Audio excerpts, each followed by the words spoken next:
Hey everybody, it's me, a friend again. Welcome back to another episode of the Utapod, Utana Prince Sama podcast. Oh my god, my bunny is like, no, Tokia! Oh my god, everything's falling. Um, even Tokia fell. Okay, we'll have him there in the background. Okay. Anyway, hello, welcome to the Utana podcast, the only Utapri themed fan podcast by international fans. Yeah. So, hello, hi, everybody. Welcome. I really appreciate y'all coming down to the Utapod, like every 2 weeks, where we talk about different aspects of Utana Prince Sama, one of the very first male idol ultimate series, or male idol slash ultimate series, because there are some male idol series that aren't ultimate, and vice versa. Of course, Utapri is like the cream of the crop, like the very first one, best of the best. And today we are going to be reading some Utapri fan fiction. Now, I kind of wanted to do like a dramatic reading, I guess. We can make it a little bit dramatic. But I just want to read some fan fiction. And this is like for some reason, this is like the first fanfic that like comes to mind for me when I think of Utapri, because it's just very strange. It's a very strange premise. And we talked about it briefly in a previous episode where we discussed Utapri fan fiction with Annie slash Wolf Tokia on Twitter. But when we talked about it back then, we were just kind of discussing the generalisms of all the pre-fan fiction. That includes the different genres, ships, the like characteristics, who has like the most number, who has like the highest number of fanfics written about them, like by characters, things like that. But today, this is going to be a fanfic that is Haruka with everybody. And by everyone, I mean all Starish. I don't think Quartet Night is in this fanfic, so sorry, Quartet Night fans. I don't know. I haven't read the whole fanfic. I think I've only skimmed this. Maybe I've read it once, but it was a long time ago. Anyway, if you are new to this podcast, basically what happens is we just talk Utapri in general, and it's just a lot of fun. I'm just checking my stream on YouTube to make sure that it's correct. That's working. Okay, and I just heard myself say that, so I'm gonna get out of here. Okay, so we are going to go ahead and start. I'm debating whether I should like show you guys the screen, but I've posted the link to chapter 1 of this fanfic in the description.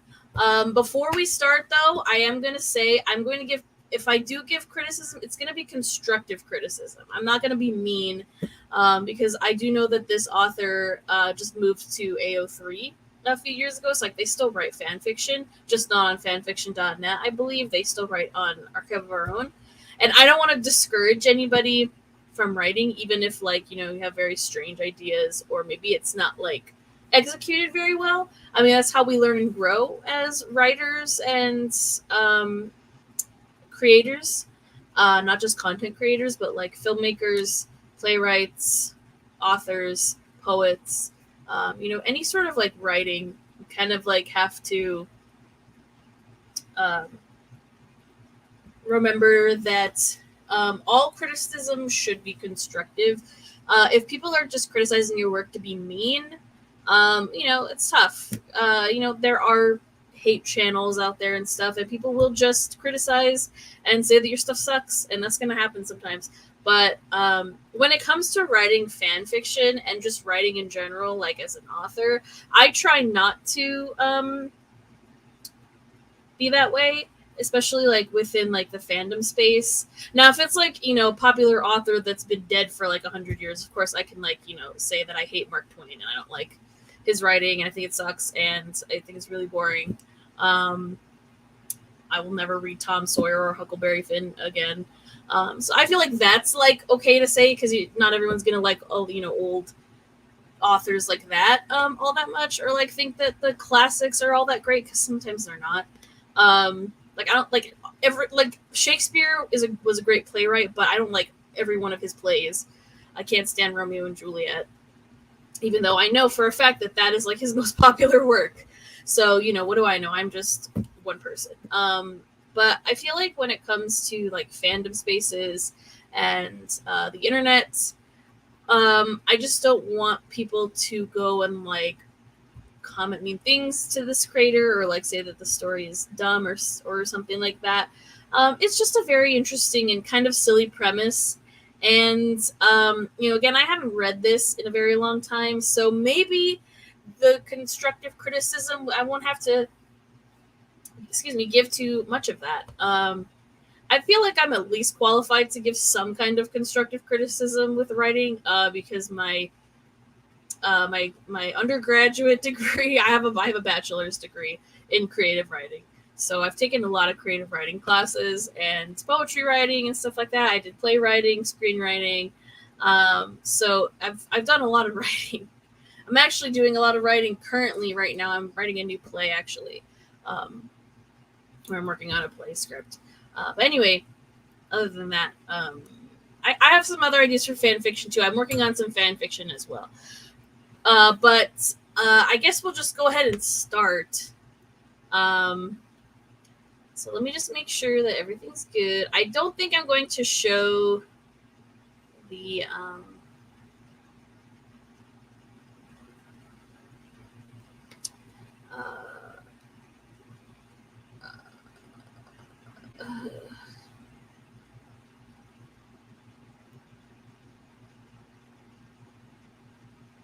hold on, I'm just waiting.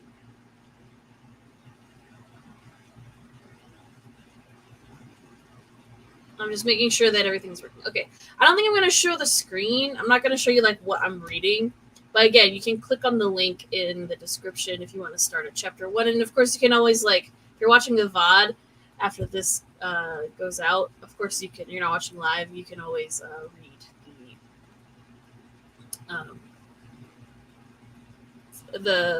you can read along later on if you watch this later.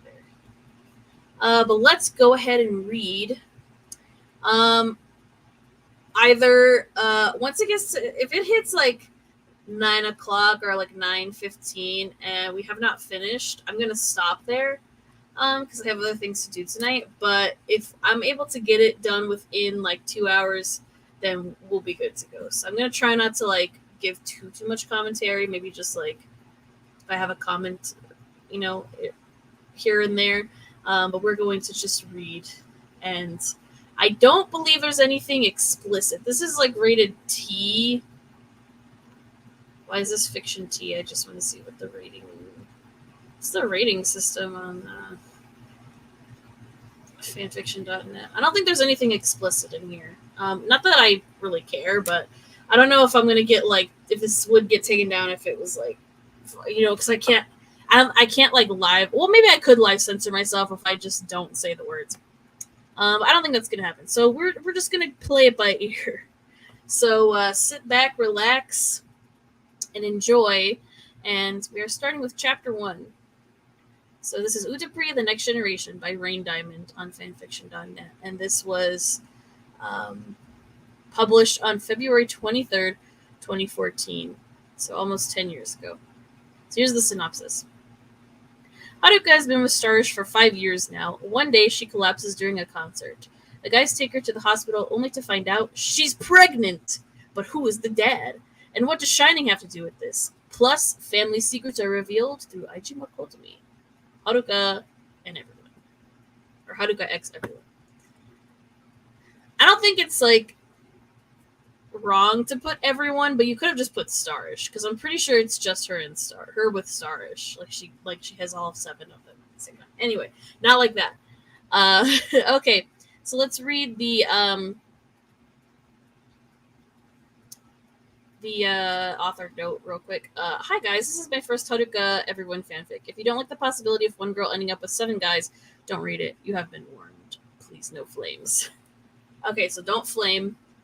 We're just having fun. So let's go. Chapter 1.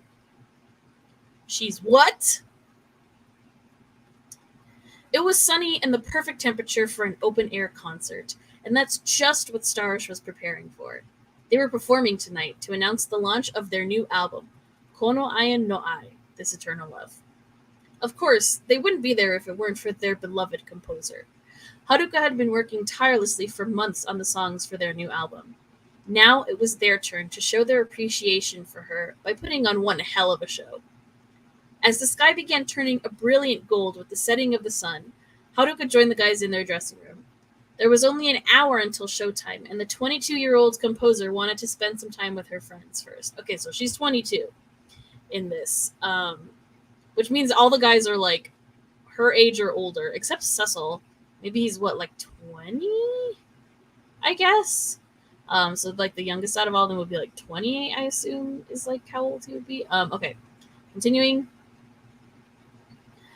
I'm gonna try to do my best. There's no English dub of this, of course, so I'm just gonna like try to do voices for the characters. Please forgive me. Yeah, okay.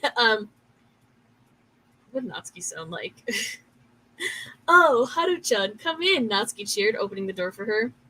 Good luck, Mina-san, Haruka said as she walked in.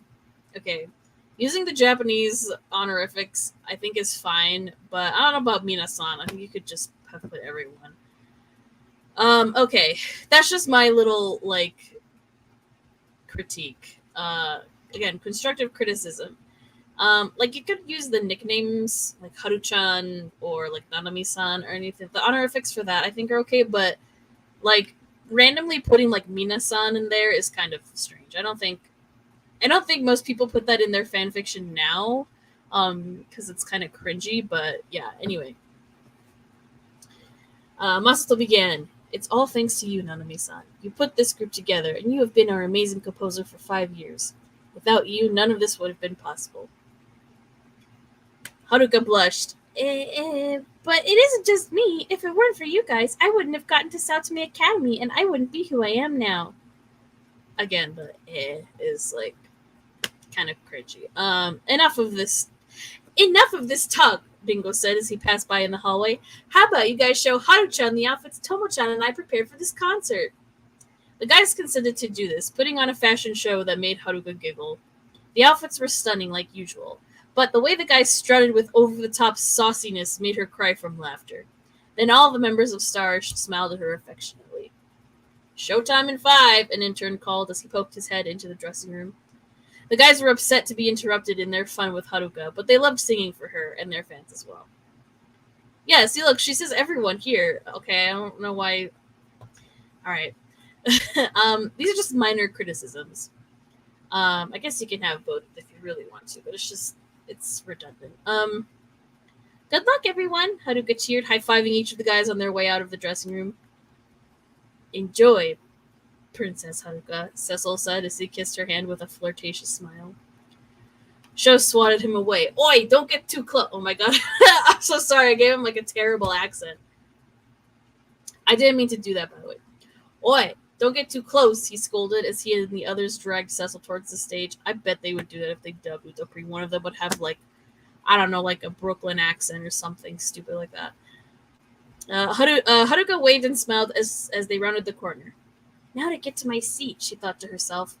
She watched them happily for the duration of the concert. When they were taking their final bows, she started to make her way back towards the stage to meet them. Suddenly, she began to feel lightheaded. A few minutes later, she blacked out near the dressing room. Dun dun dun. Okay, I'm going to try to do Otaya and Tokia and Ren. I don't think I can, like, do impressions of them in English because they don't have English voices, so I'm going to try my best, so please don't, I I mean, if it sounds cringe, whatever. Okay. That was awesome! I feel so pumped up right now, Otoya cheered, fist pumping the air. I agree, Tokia stated. It's invigorating to perform. I wonder what Nanami thought of this concert. Ren smirked. Yes, I'm sure the little lady was pleased. That's my Ren voice. Suddenly, they heard Cecil scream, Haruka! The other 6 turned to look as Haruka collapsed. Musto barely managed to catch her in time before she hit the ground. Ambulance! Someone call an ambulance, Tokia shouted. I don't think you would say it like that, but... A stagehand called an ambulance. I read it wrong. Weird. A stagehand called an ambulance, and within minutes they heard the whine of the siren approaching. Ren scooped Haruka up, thinking she was a bit heavier than usual. Hint. Foreshadowing. And carried her out the back door. Pushing through the crowds of fans, they made their way to the ambulance, all of them climbing into the relatively small vehicle. Okay, that's actually, like, a funny visual. So, like, that's something I feel like the show would do, is, like, cut to a shot of, like, all of them in a ambulance together. Even though I'm pretty sure that's, like, a safety hazard. But, yeah, they would do that, I think. An hour later, the 7 men sat in this waiting room, anticipating any news on Haruka's condition. Over the course of the hour, Tomochika and Ringo had joined them in waiting. After what seemed like an eternity, a single doctor emerged. The boys jumped up and followed him into a spacious room. Is she all right? Masato asked in concern. She should be fine. She was just a bit dehydrated. And if I had to guess, she didn't eat enough today, the doctor replied. Which one of you is her husband? Why would the doctor assume that she's married? She doesn't have a ring on her finger. I mean, you don't have to have a ring on your finger to be married, but, like, don't got it. Why do you assume that, doctor? She isn't married, Cecil explained. Her boyfriend, then? Ringo smirked a bit, looking at the guys. She doesn't have a boyfriend. Why is this so important? Sho questioned. She is 2 months pregnant, that's why, Dr. Komiyama responded. Oh, he has a name. Okay. She's what? Sho screamed. What? The guy screamed so loudly that it shook the building. Very anime. As much as I would like to say it was me, I haven't touched the lady, Ren pondered. Well, don't look at me, Cecil cried. Masato said, I never touched her. It wasn't me, Sho added. Ha ha. Wrong. I cannot do a Shining Satsuma impression. Tomochika squeaked, Oh no, not that voice! Shining Satsuma's head popped out of the air vent in the wall, followed shortly by the rest of his body. True that none of you are Miss Nanami's boyfriend, but you are all the fathers. Huh? Yeah, that's me too. I'm confused. As long as it wasn't Shining Satsume.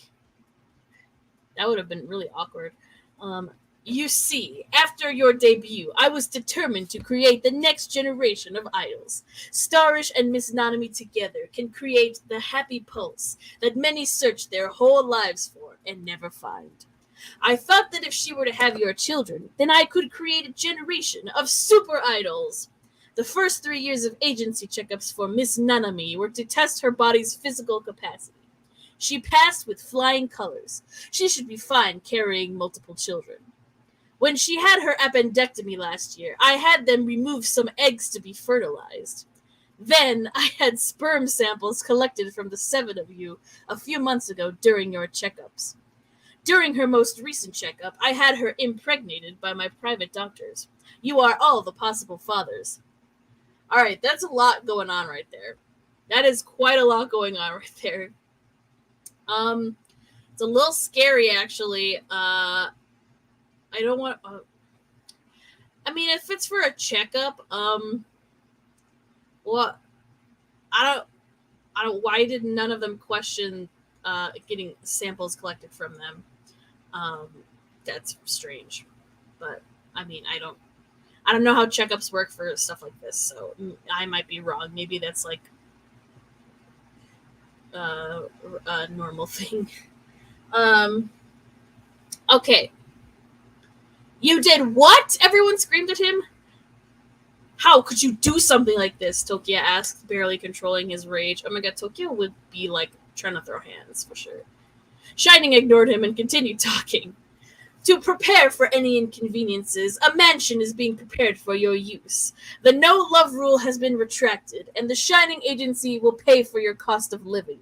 However, be warned that road ahead will be long and difficult. Adieu. With that, Satome vanished. How many babies is she carrying? Ringo asked the doctor. Snapping out of his shock, the doctor replied, It's hard to tell yet, but at least 7. 7? Tomochika exclaimed. Oh, Haruka. We're going to be fathers, Ultea said as he let out an uneasy breath of air.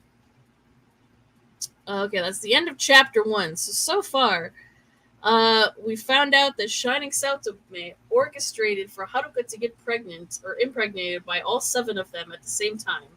Which, I mean, is that I'm pretty sure that's possible. Like, if you have twins and you like have multiple partners, I'm pretty sure you can have twins where like 2 different sperm cells from like 2 different people can like fertilize 2 different eggs at the same time. I think it's possible. Maybe where like 2 twins have like separate. I don't know if that's possible. Maybe I'm talking out of my ass. Maybe I don't know. Yeah, I don't have children, so I can't really say. And even if I did, I don't think I would have twins or multiples. So I don't know. This sounds like some in vitro, some IVF stuff. Anyways, let's go to the next chapter. Chapter 2. So here's chapter 2. What now? Is the title.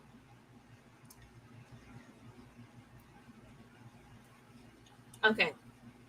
Oh, they're all like, okay, I think they're all like questioning their love for her or something like that.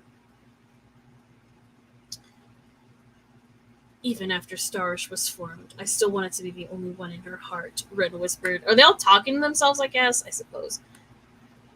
Or they're talking to each other. Tokia nodded. I wanted to be with her, but I had no intention of sharing her as anything but a composer.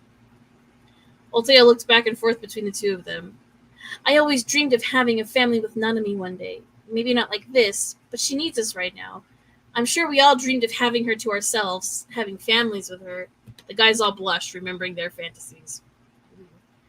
But we need to be here for her. She was here for us, and now, if she will have me, I'm going to give her and the babies all of my love forever.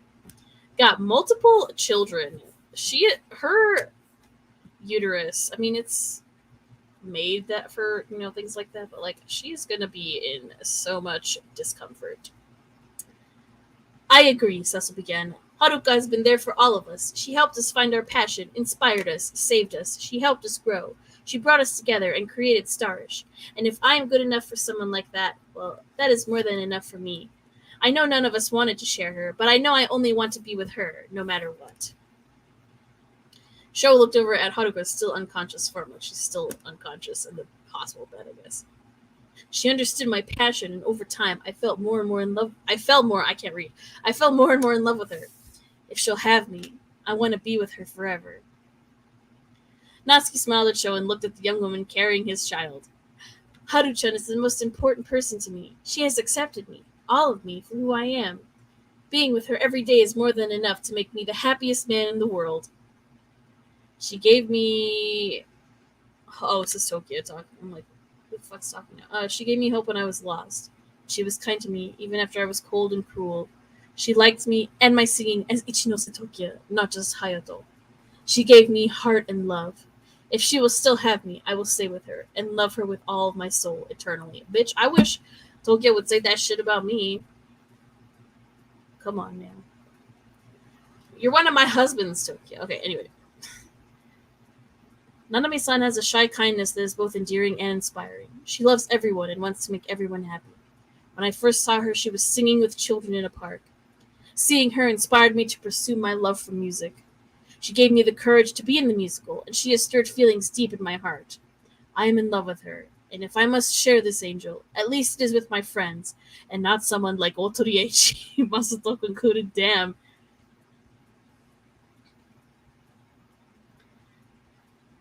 Damn, Masato, that was very deep, man. That's very deep. I like that he's like, well, if I have to share, at least it's with my friends and not someone like Aishi. Damn. Ren smirked at the thought. I suppose that is true. He stroked Haruka's cheek gently. This lady, she stirred passion in my soul.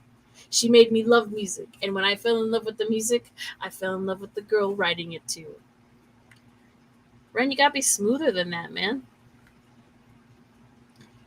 After agreeing to love and care for Haruka, the 7 guys waited anxiously for her to wake up. After a few minutes, her eyelids began to flutter, and she stirred slightly. Mina-san, what happened? She asked, looking at their faces in concern. Again with the Mina-san stuff, guys.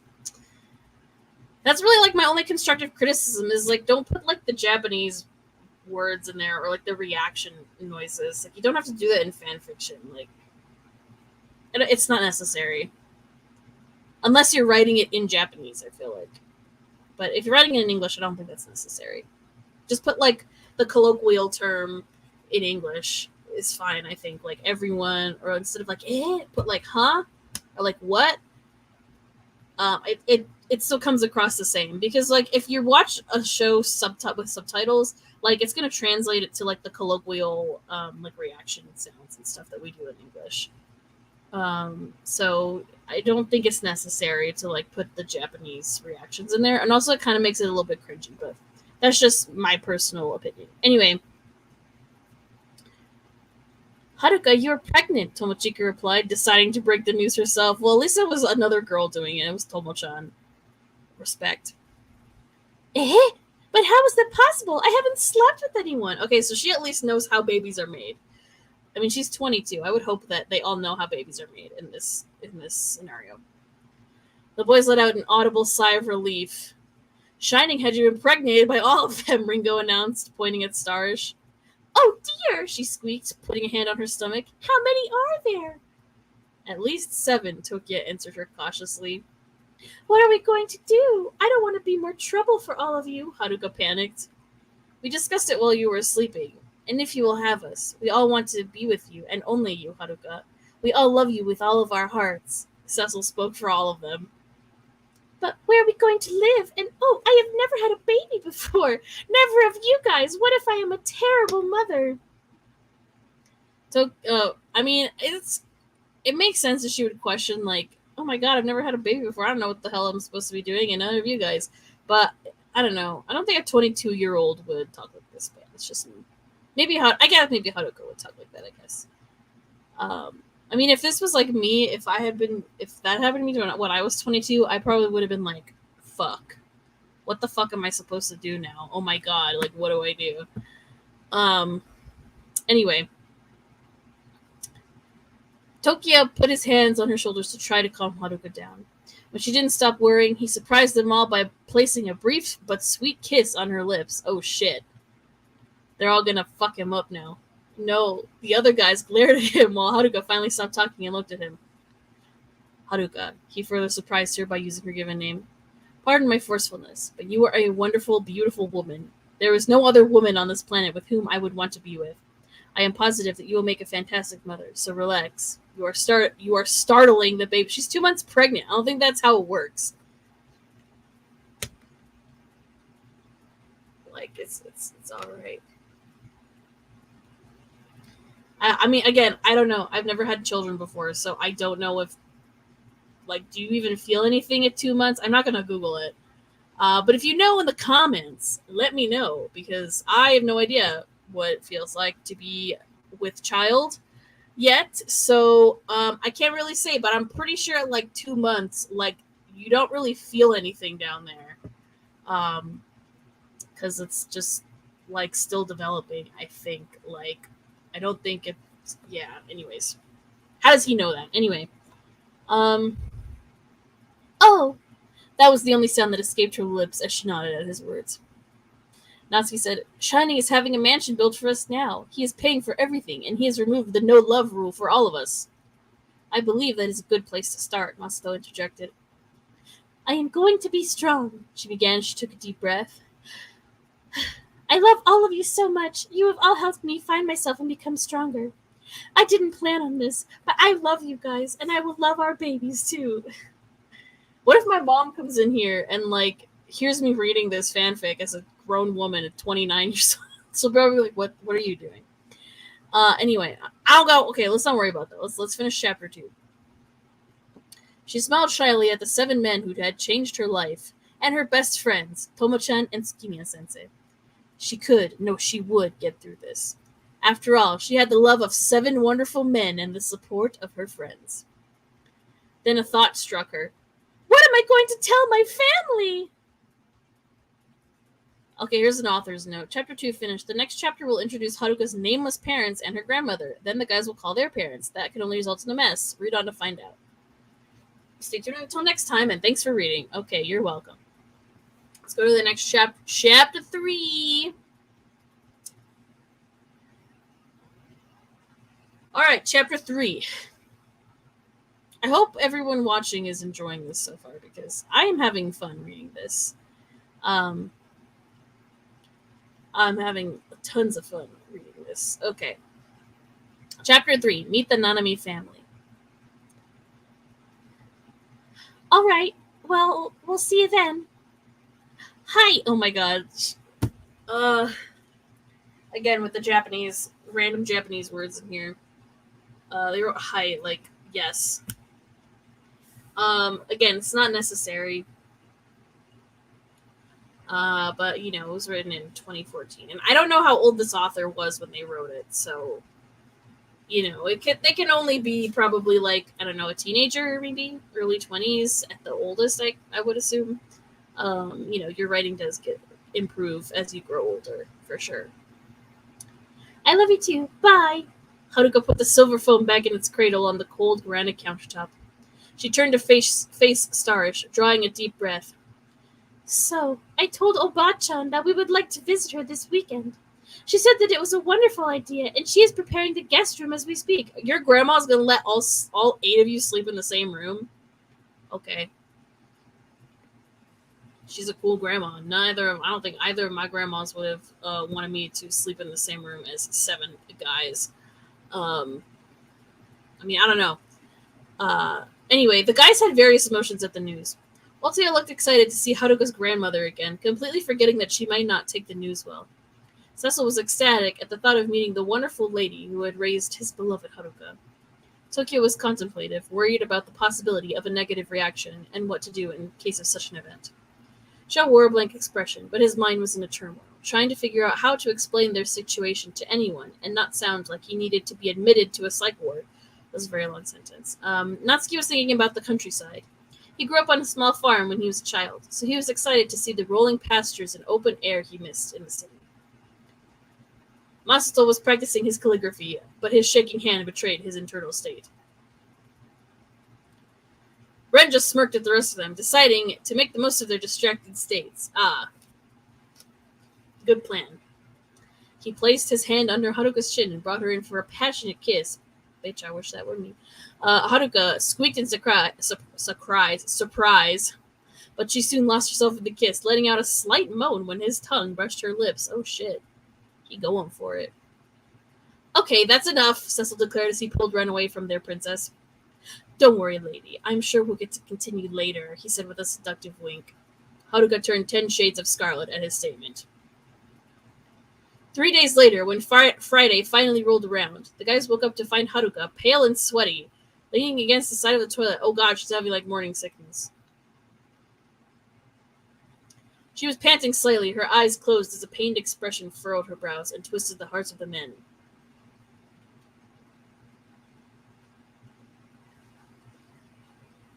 Altea gently helped her to her feet while Cecil brought over a cool washcloth to get her cleaned up. Haruka gingerly washed her face and brushed her teeth. She smiled at them ruefully as she said, I didn't expect to get morning sickness this far into the pregnancy. I was hoping I wouldn't get it at all.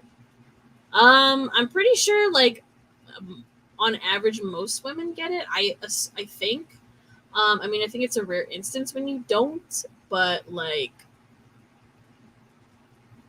you're good. You're carrying at least 7 fucking kids in there, girl. You're gonna it's gonna happen for sure.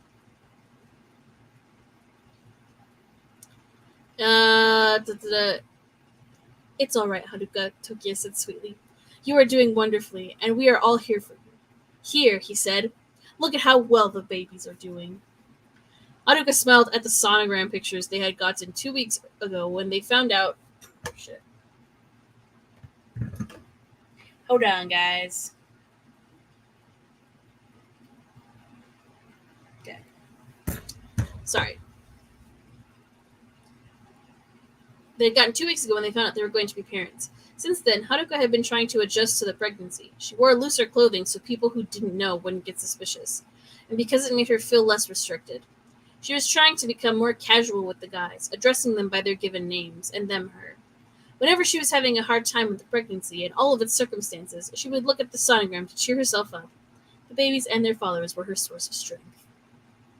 Now, for the first time since getting the news, Haruka was wearing a shirt that showed her figure. It was just a plain gray t-shirt with a slight v-neck, but it showed her growing belly. Baby bump. I can't read. God. Natsuki was the first to notice this. His eyes grew wide. She is so cute, and our babies will be too. He walked over to Haruka. Look, Haru-chan, and you can see the babies growing, he exclaimed excitedly. How? Oh, I guess you could, yeah, you can physically see that she's, like, clearly showing, I suppose, but, like, okay. Okay, so they're using the word pinkette to, like, describe, like, her hair, like, instead of, like, a brunette or a blonde. She's a pinkette, but I don't even think her hair is pink. It's, like, an orange color.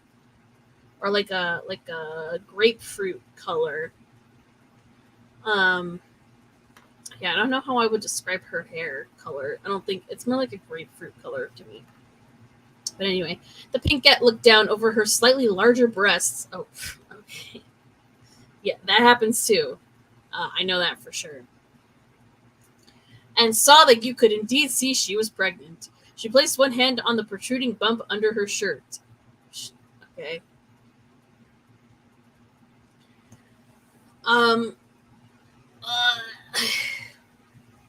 You know, as someone with, like, a bigger chest, it's just kind of like, yeah, I mean, I don't know. Well, she's, like, really small, so I guess she also notices that that her titties grew, a little bit. The guy stared in wonder at the proof of their future. Natsuki looked at Haruka, a question in his eyes. She nodded with a sweet smile, so he gently placed one of his large hands on her abdomen. His eyes lit up, and a huge grin graced his features. This is amazing. We've known for 2 weeks now, but this makes it feel so much more real. Thank you for going through with this, Haru-chan, he whispered the last part in her ear before kissing her soft pink lips. He pulled back a moment later, still grinning. Okay, this is kind of awkward reading that they're all kissing her. Yeah. I don't think anything, like, explicit, except for, like, kissing her happens, I believe. It's rated T for teens. It's not going to have, like, anything else, I think.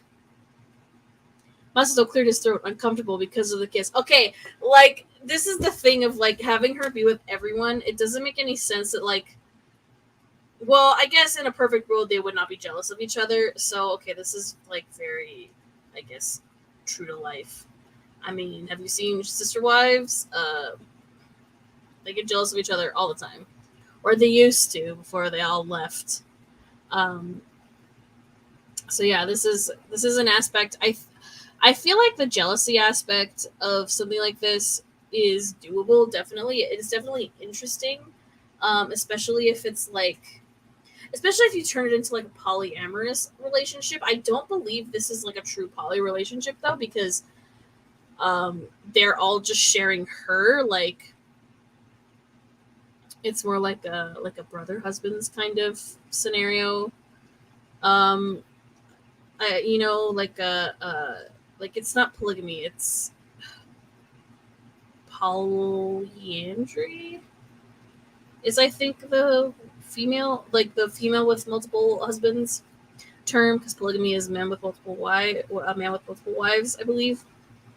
So yeah, I think. Anyway, it's more of like that kind of relationship. I feel is what this is. So okay, jealousy is going to be expected. We should make sure that we have all of our belongings gathered for the trip. We should leave here around 2 o'clock if we plan to be there in time for tea and dinner. Everyone moved into the kitchen searching for breakfast. Ren threw together a breakfast feast of omelets, French toast, and orange juice before everyone headed back to their dorm rooms for last-minute packing and showers. Ooh, I want some French toast. Ren and Masta walked back to their room in silence. It wasn't an awkward silence, just a comfortable one. Neither had planned on their future going like this, but they were making the best of it. I would think they would want to, like, fight each other or something. Because they're, like, the biggest frenemies. Ren sighed. He had to admit, if the little lamb had chosen someone eventually, the other 6 would be heartbroken. Having to share, but having part of her was better than not having her at all. Masa's thoughts were similarly contemplative, but he was pondering how to be a better father to his child than his father was to him. Oh yeah, that's true. Excuse me. He would never want his child to fear him or be uncomfortable around him. He was determined to be gentle and loving, so he would be attentive to Haruka and later their child. He wanted to be an active father and partner. Hours later, everyone was packed into the car like sardines. Haruka was sitting in the passenger seat beside Ren, who was driving. Okay, they know they're Utapri because Ren is like the only one who can drive. Yeah, because the only one out of stars that has a license. Tokyo was sitting in the middle of the middle row, trying to ignore the 2 high-energy boys beside him as he read a book about parenting. Natsuki was unusually quiet as he daydreamed in the back seat, his emerald eyes drifting out the window to look at the fluffy clouds and blue sky. Masato was meditating in the back row, occasionally pulled from his thoughts by a pothole in the road. Oh god. I need to clean those roads then. Sho was listening to music on his iPod and humming along to the Prince of Fighting theme song, very on point. Ultio was poking Tokyo from one side while Cecil pestered him from the right. Eventually, Haruka pointed out a dirt road running through a meadow of pastel flowers and knee-high grasses. Ah, Ren said. I remember this from the time we came to retrieve you before our first debut. No fair, Cecil whined. I never got to see Haruka's house before. They soon pulled up to the house, and Ren cut the engine. Haruka's grandmother appeared in the doorway, and she moved down the steps to pull her only granddaughter into a hug. Oh, it's her grandma! It's her Obachan. Grandma! Okay, now I gotta sound like an old lady. Oh, Haru-chan, it's so good to see you again. Your songs have been doing so well. I enjoy listening to every album, especially on vinyl. I added that part. She turned to the 7 young men emerging from the car. Thank you for taking care of my granddaughter all these years, and welcome to my home. It is wonderful to officially meet you, Tokyo said before bowing. Haruka has told us many wonderful things about you. No need to be so formal, dear. Please, won't you come inside? Wow, her grandma is pretty non-traditional then. Soon they were seated in the living room as her grandmother served a sweet herbal tea. No one talked. They all just listened to the soft hum of the fan whirring overhead. Haru-chan, her Obachan began gently. Is there something you want to tell me? How did you know? Bitch, you look pregnant. Your grandma's gonna be able to tell if you're pregnant or not. Like, especially if you're already showing. So that's the thing is, like, unless she's wearing, like, the baggiest clothes ever, they already said she's starting to show. Like, I feel like you would know if, like, your granddaughter was pregnant or if your daughter was pregnant or, like, you know, like, I feel like you would know. If you have, like, I don't know, I feel like it's just, like, a thing, you know? Her grandmother just smiled. Haru-chan, I raised you. I can tell when something is bothering you. Well, you see, I'm pregnant, she shouted as she buried her face in her hands. I make her sound so dumb, but that's just what she would sound like, I feel. The guys jumped and sweat dropped at her outburst. Okay. I don't think you have to say they sweat dropped. Again, like, adding all the anime references, like, describing what it's like, I don't think you need to do that. Because I feel like if I'm watching, or if I'm reading a fanfic for, like, anime-specific kind of thing, not necessarily, like, video games or, like, live-action stuff, fanfiction, but, like, specifically anime, not even, like, a cartoon. I've never read cartoon fanfiction, actually, but for anime, yes. I feel like with an anime fanfiction, you don't have to, like, add the, like, anime tropes in there. You don't have to describe them. You can just say that, like, oh, they all started to sweat out of nervousness or something like that. And, like, we can already, like, I can just visualize it in my head. I don't need you to like write it down. Her grandmother's face was frozen in surprise. Tokia turned around at the sound of something hitting the ground. His curious expression became startled when he spotted a middle-aged couple and 2 young men standing in the doorway. Oh, she has siblings? Okay. I guess they invented that. The thud had come from the older man dropping his suitcase. A look of outrage was evident in his weathered features. The woman's face was frozen in a startled gasp. "What are you looking at, Toki?" Otoya began, but stopped upon seeing the couple. The older man's golden eyes were glaring at each of the men sitting on the couches. Haruka looked up and gasped at the couple. "Mama? Papa?" "Hello, Haru-chan," the pink-haired woman said softly. Dun dun dun. Oh shit, who are the 2? Author's note. Yay, cliffhanger. Who are the 2? I bet they're siblings to her. Okay, we're on chapter 4 now. It's called Explaining. Okay, here's the author's note. Konnichiwa, minasan. Sorry for the long wait. I had a bunch of midterms to study for and take, but now I'm on break. Thank you for favoriting, following, and reviewing. It's much appreciated. Now onto the exciting stuff. Okay. Okay, here we go. Okay, I'm pretty sure they have, like, she has brothers. Okay, Haruka, her father sputtered in outrage. "Which of these men did this to you?" Why would they automatically assume that it was one of those guys, one of the boys in Starish? What if she's working? What if this is like work and they're on a work visit? And what if it was like someone completely different? Then this guy would be like that's fucked up. Okay. "Relax, dear," her mother tried to soothe, but her own voice was shaking. One of the 2 young men stepped forward, eyes eyeing Starish with distaste. "Haru, which of these guys touched you?" His hands curled into menacing fists as his glare attempted to intimidate the men. "Kaito-ni, please don't hurt them," Haruka cried as she stood up and stopped her black-haired brother from hurting Starish.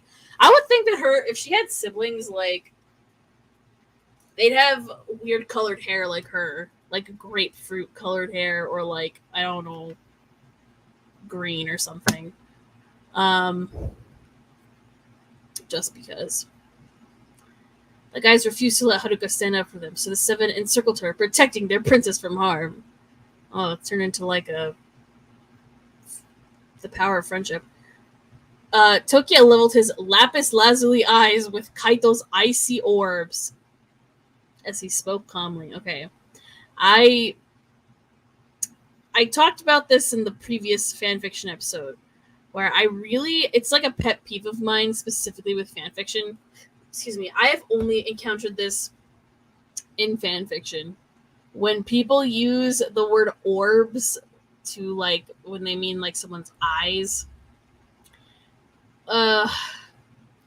I don't like it. I don't like using orbs to describe your eye. Just say their eyes. You don't have to get fancy. You can just say eyes. I also just feel like orbs is, like, very overused. None of us have touched her, but all of us are taking responsibility for the babies.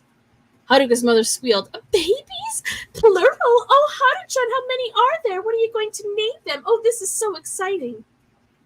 The guys flinched back as Haruka's mother started sparkling in exuberance. She was off in Kira Kira Sparkle Land at the idea of having grandbabies to spoil. Kira Kira Sparkle Land, okay.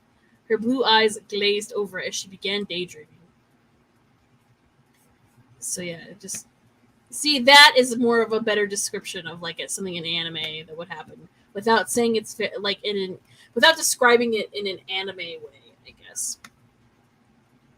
Haruka's father looked at his wife. "Minori, this isn't the issue. Someone touched my little Haru-chan. They need to pay and take responsibility. Help me, damn it." Minori pouted at him. "But Shintaro-koi, Haruka doesn't look upset about this, does she? Besides, I was her age when we had Kaito." She trained off a bit, waggling her eyebrows suggestively at her husband. My God. Shintaro blushed at his wife before turning to Haruka's grandmother. "Mother, please help me out here." "Well, when did this bitch have you, sir?" She ignored her son and turned to her granddaughter. Haru-chan, are you happy? Haruka nodded, linking hands with Cecil and Sho while Ren hugged her from behind. That's very cringe. But it's cute. Haru-chan, which of these young men is the father? Her grandmother asked gently. Who knocked you up, Haruka? I added that. Haruka opened her mouth to explain, but before she could say anything, a familiar laugh echoed around everyone. Oh god, now her family's gonna get a shining Saltaman. They're gonna understand his, like, crazy shit. The Nanami family looked around in confusion while Starish and Haruka just sighed. Soon enough, Shining burst into the living room in a flash of red and a puff of smoke, having never stopped laughing. Both young men looked at him in confusion. Haruka's grandmother sighed, knowing about the mischief he causes from Haruka's letters. Her parents just stared at him slack-jawed. Haruka's mother was the first to snap out of it. Oh my god, she squealed. You're Shining Saltaman. I am a huge fan of yours. Your song, Owing It to Love, was the reason I met Shintaro. Can I get your autograph? She asked as she bounced around the celebrity. Haruka, Kaito, Shintaro, the other young man, and Oba-chan sweat-dropped at Minori's behavior, while Starish stared at the woman, wide-eyed and slack-jawed. Okay. I think you can, like, describe them as like, in a different way than just slack-jawed. Say, like, with their mouths agape or something. I don't know. Shining seemed taken aback that someone had interrupted him, or could act crazier than he himself. But of course, Mrs. Nanami, he said smoothly, handing her an autographed photo that he pulled out from his jacket pocket. What did you mean, saying that my song is the reason you met Mr. Nanami? Minori got a nostalgic look in her eyes as she recounted the story. Well, it was the day that your new CD was coming out. Okay, so this had to have been like the 90s, I suppose, because CDs. And I just had to have it, so I decided to go out to the shopping district. But like Haru-chan, I have a terrible sense of direction. I got terribly lost. I even got stuck on a crosswalk after the light changed. The oncoming driver wasn't paying attention. I was going to die until a strapping young man rescued me. That was the day I met the love of my life. Fuck, I can't read.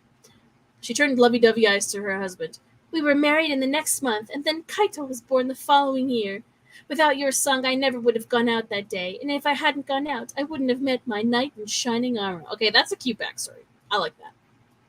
Shining put a hand under his chin as he pondered his next course of action. Mrs. Nanami, I have come to inform you and your family of some important information. Just before I entered, Miss Nanami was about to explain the situation. I think I may be able to help with that. You see, your future grandchildren do not have a single father, but instead all of Starish are the fathers. Shintaro and Kaito had veins throbbing on their foreheads, while the amber-eyed young man stared at Starish in surprise. And I don't suppose you had anything to do with this, right? Shintaro managed to growl between clenched teeth. That is correct. I am sorry, but the whole thing is really my fault. Your daughter has just been kind enough to go along with it. You see, Miss Nanami's songs, when combined with Starish's voice, are magic. My song, Owing It to Love, had just barely tapped the surface of something called the Happy Pulse. When Starish sings your daughter's songs, they are able to fully tap into this magical pulse. That is why I wanted to have the next generation of idols also to be able to tap into the Happy Pulse. What sort of crap is this? Kaito shouted. You had my sister become pregnant for some sort of magic? I don't believe you. Kaito started walking up to Shining. Please listen to one of their songs before you try to kill me. Haruka sat at the well-loved piano and began to play her heart out. Map of the Future could be heard as her fingers tickled the ivories. The guys began to harmonize as her family and Shining were whisked into the world of music, surrounded by warm feelings and stars. Shintaro looked around and spotted Haruka smiling more beautifully than he had ever seen before. She looked so happy playing piano among the members of Starish. He looked at the faces of the young men. Their faces mirrored his when he married Minori. That look, she was their everything, the sun, the moon, and stars in their sky. When the song ended, Kaito was still glaring at Starish and Shining, but it was half-hearted. He sighed. Listen up, it's clear to me that you buffoons make my Imoto-chan happy. But if you ever hurt her, I will kill you. Am I clear? What the fuck is her other brother's name?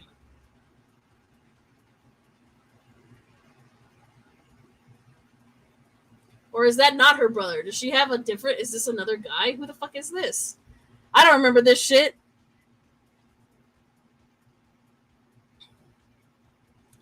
Okay. Masto shook his hand. I believe that is more than fair. Thank you for your support.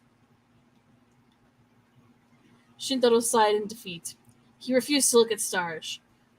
Listen, take care of my little princess. I am not ready for her to leave the nest, but I trust you to take care of her. His voice trailed off and he started sobbing. He turned to his wife. Minori, my little baby is going to have babies. Stars was taken aback by the sudden change in character. Minori rubbed his back soothingly. It's okay, dear. Haru-chan is happy, and that is what matters most. Haruka sent a grateful look to Shining before she walked over to help soothe her papa. The amber-eyed young man continued staring at Haruka. All he could think about was how beautiful she had become since he last saw her. Haruka's mother faced her when Shintaro's sobs started to subside. So, Haru-chan, how many babies are you having, and how far along are you? Haruka smiled weakly before answering. I am 2.5 months along, and we don't know for sure how many babies there are yet, but there are at least 7. Haruka's father heard this and began a fresh round of sobs. Jesus Christ. Minori bit her lower lip in concern. Will you be all right, Haru-chan? After all, you were very sickly as a child. Can you handle the pregnancy with that many children? Let me assuage your concerns, Shining interjected. Miss Nanami took some physical tests from my very best doctors. I have been given the all clear.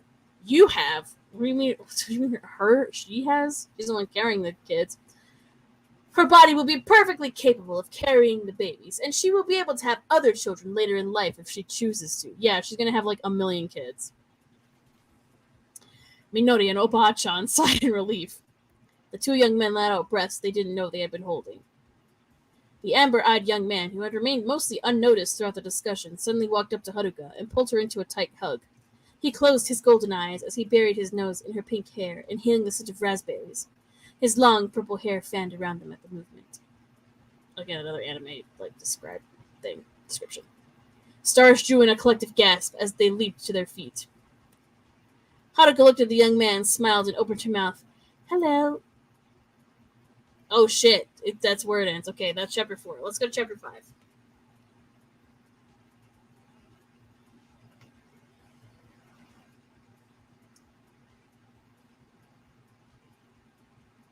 Okay, so this is another brother, I think. So she got another brother? Jesus. Okay. Chapter 5, Meet Kay. Kay is the name of this brother, I guess. Haruka looked at the young man, smiled, and opened her mouth. Hello, Kay-ni. She hugged her brother back, wrapping her arms around his back, matting his long violet hair. Kay-ni? Natsuki asked. His bright green eyes showed his confusion. Sho's brows furrowed as he added, but he doesn't look like anyone else here. Okay, yeah, genetics, Sho, okay? Haruka smiled at Stars before declaring, he is adopted. Well, shit. Oba-chan wrung her hands and said, it's more complicated than that, dear. Well, how is that more complicated than he's adopted? Shintaro, who had finally stopped crying, said, I think I can explain this one. He cleared his throat, straightening up to his full 6 feet. He looked around as if trying to find something to help him explain, but he sighed, resigned to explain alone. Before I met Minori, I was in love with a woman named Sakura. When I met Sakura, Kei was just a baby. When we got married, I became Kei's father, both legally and otherwise. I had become attached to the little guy. Sakura died tragically in a car wreck on Kei's 2nd birthday. She had been bringing Kei home from Tokyo Park, and I was going to meet them for dinner. 15 minutes after the time she should have been home, I began to get worried, but I didn't think much of it. She was always late. When they were an hour late, I went out driving, looking for my wife and son, but all I found was a pile of wreckage that had recently been on fire. Oh my god. The firefighters gave Kei to me. He had been spared of all but a nasty gash, but Sakura had taken the main hit. It was a hit-and-run accident. She was dead on impact. Shintaro lowered his head. Well, shit. What the fuck? He continued on. I raised Kei alone until I met Minori later that year, the day of the CD release. After saving her life, she wanted to have coffee with me, but I told her I needed to pick up my son from daycare. She smiled and told me that I must be a great father. She loved Kei instantly, and he loved her too. It was less than a year before we married. Then we had 2 of our own. Okay. Ren decides to watch Kay's features throughout the story in order to judge the new man's character. Kay's amber eyes saddened at the mention of his birth mother and the car accident. He fiddled with his hair nervously, at one point just barely revealing a puckered pink line of scar tissue that ran along his hairline on the right side of his face. Well, shit. Well, at least it didn't get, like, his actual face, I guess, so we can just assume that he's, like, hot or whatever, I suppose, and he has, like, a scar. Apparently he's based off of some character from Shugo Chara. Or Shugo Kara. I've never seen that show. So I don't know if there's a guy that looks like that. Apparently there is. When the kids were little, Shintaro continued, Kei was a great Oni-san. He helped take care of Haruka when she was sick. He would sit through her tea parties and read picture books to her. He even played his flute for her. Haru would become so excited. Oh, he plays the flute too, like Cecil. Shintaro's eyes welled with tears slightly at the happy memory. She wanted to learn the flute too, but she got very ill before she had the chance. Well, yeah, the only character that should know the flute is Cecil. Pick a different instrument. A bitter smile adorned Kei's face, presumably because he was thinking of when his sister became sick. When Haruka was sent here to try and get better, Kaito cried for weeks. Kaito's cheeks turned a slight pink at his father's words. Haruka smiled at him, trying to ease the embarrassment. To make Kaito feel better, Kei would play toy cars with him, even though Kei never really liked toy cars himself. Excuse me.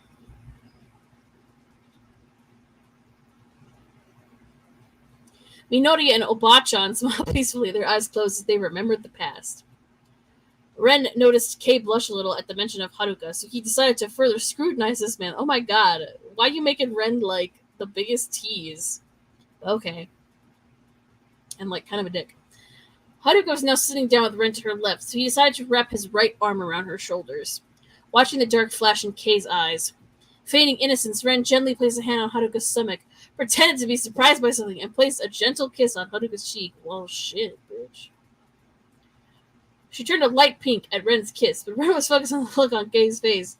His eyes didn't show brotherly overprotectiveness, no. They showed unmistakable jealousy. Ooh, creepy.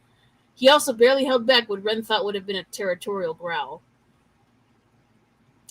Ren came to the conclusion that the dude definitely had a sister complex big time. Ren didn't know whether if he should smirk in amusement or regard the guy as a serious threat. He sighed. Best not to do anything yet. They were on thin ice with the old man and the other brother already. My god. Okay, so now her, like, adopted brother has a weird incestuous thing for her. Don't know how I feel about that.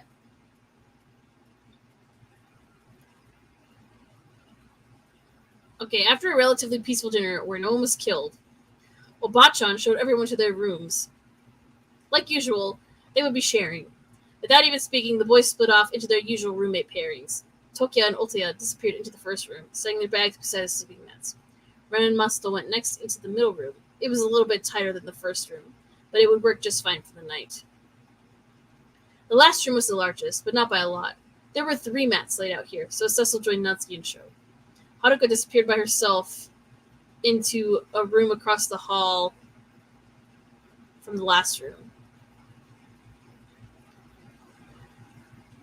Kaito went into the room across from Ren and Masato's room, his arms crossed as he muttered to himself in what Sho decided was German, and by the sound of it, he was cussing. Oh, what was he saying? Like, Scheisse! Or like, du bist ein Arschloch. Like, was he calling him an asshole or something, or just saying Scheisse over and over again? Scheisse is a good word to use. We don't want to say shit, because that just means shit, but in German. So, like, you just want to, like, yes, Scheisse is good. Obachan and Haruka's parents went to the other side of the house to settle in for the night.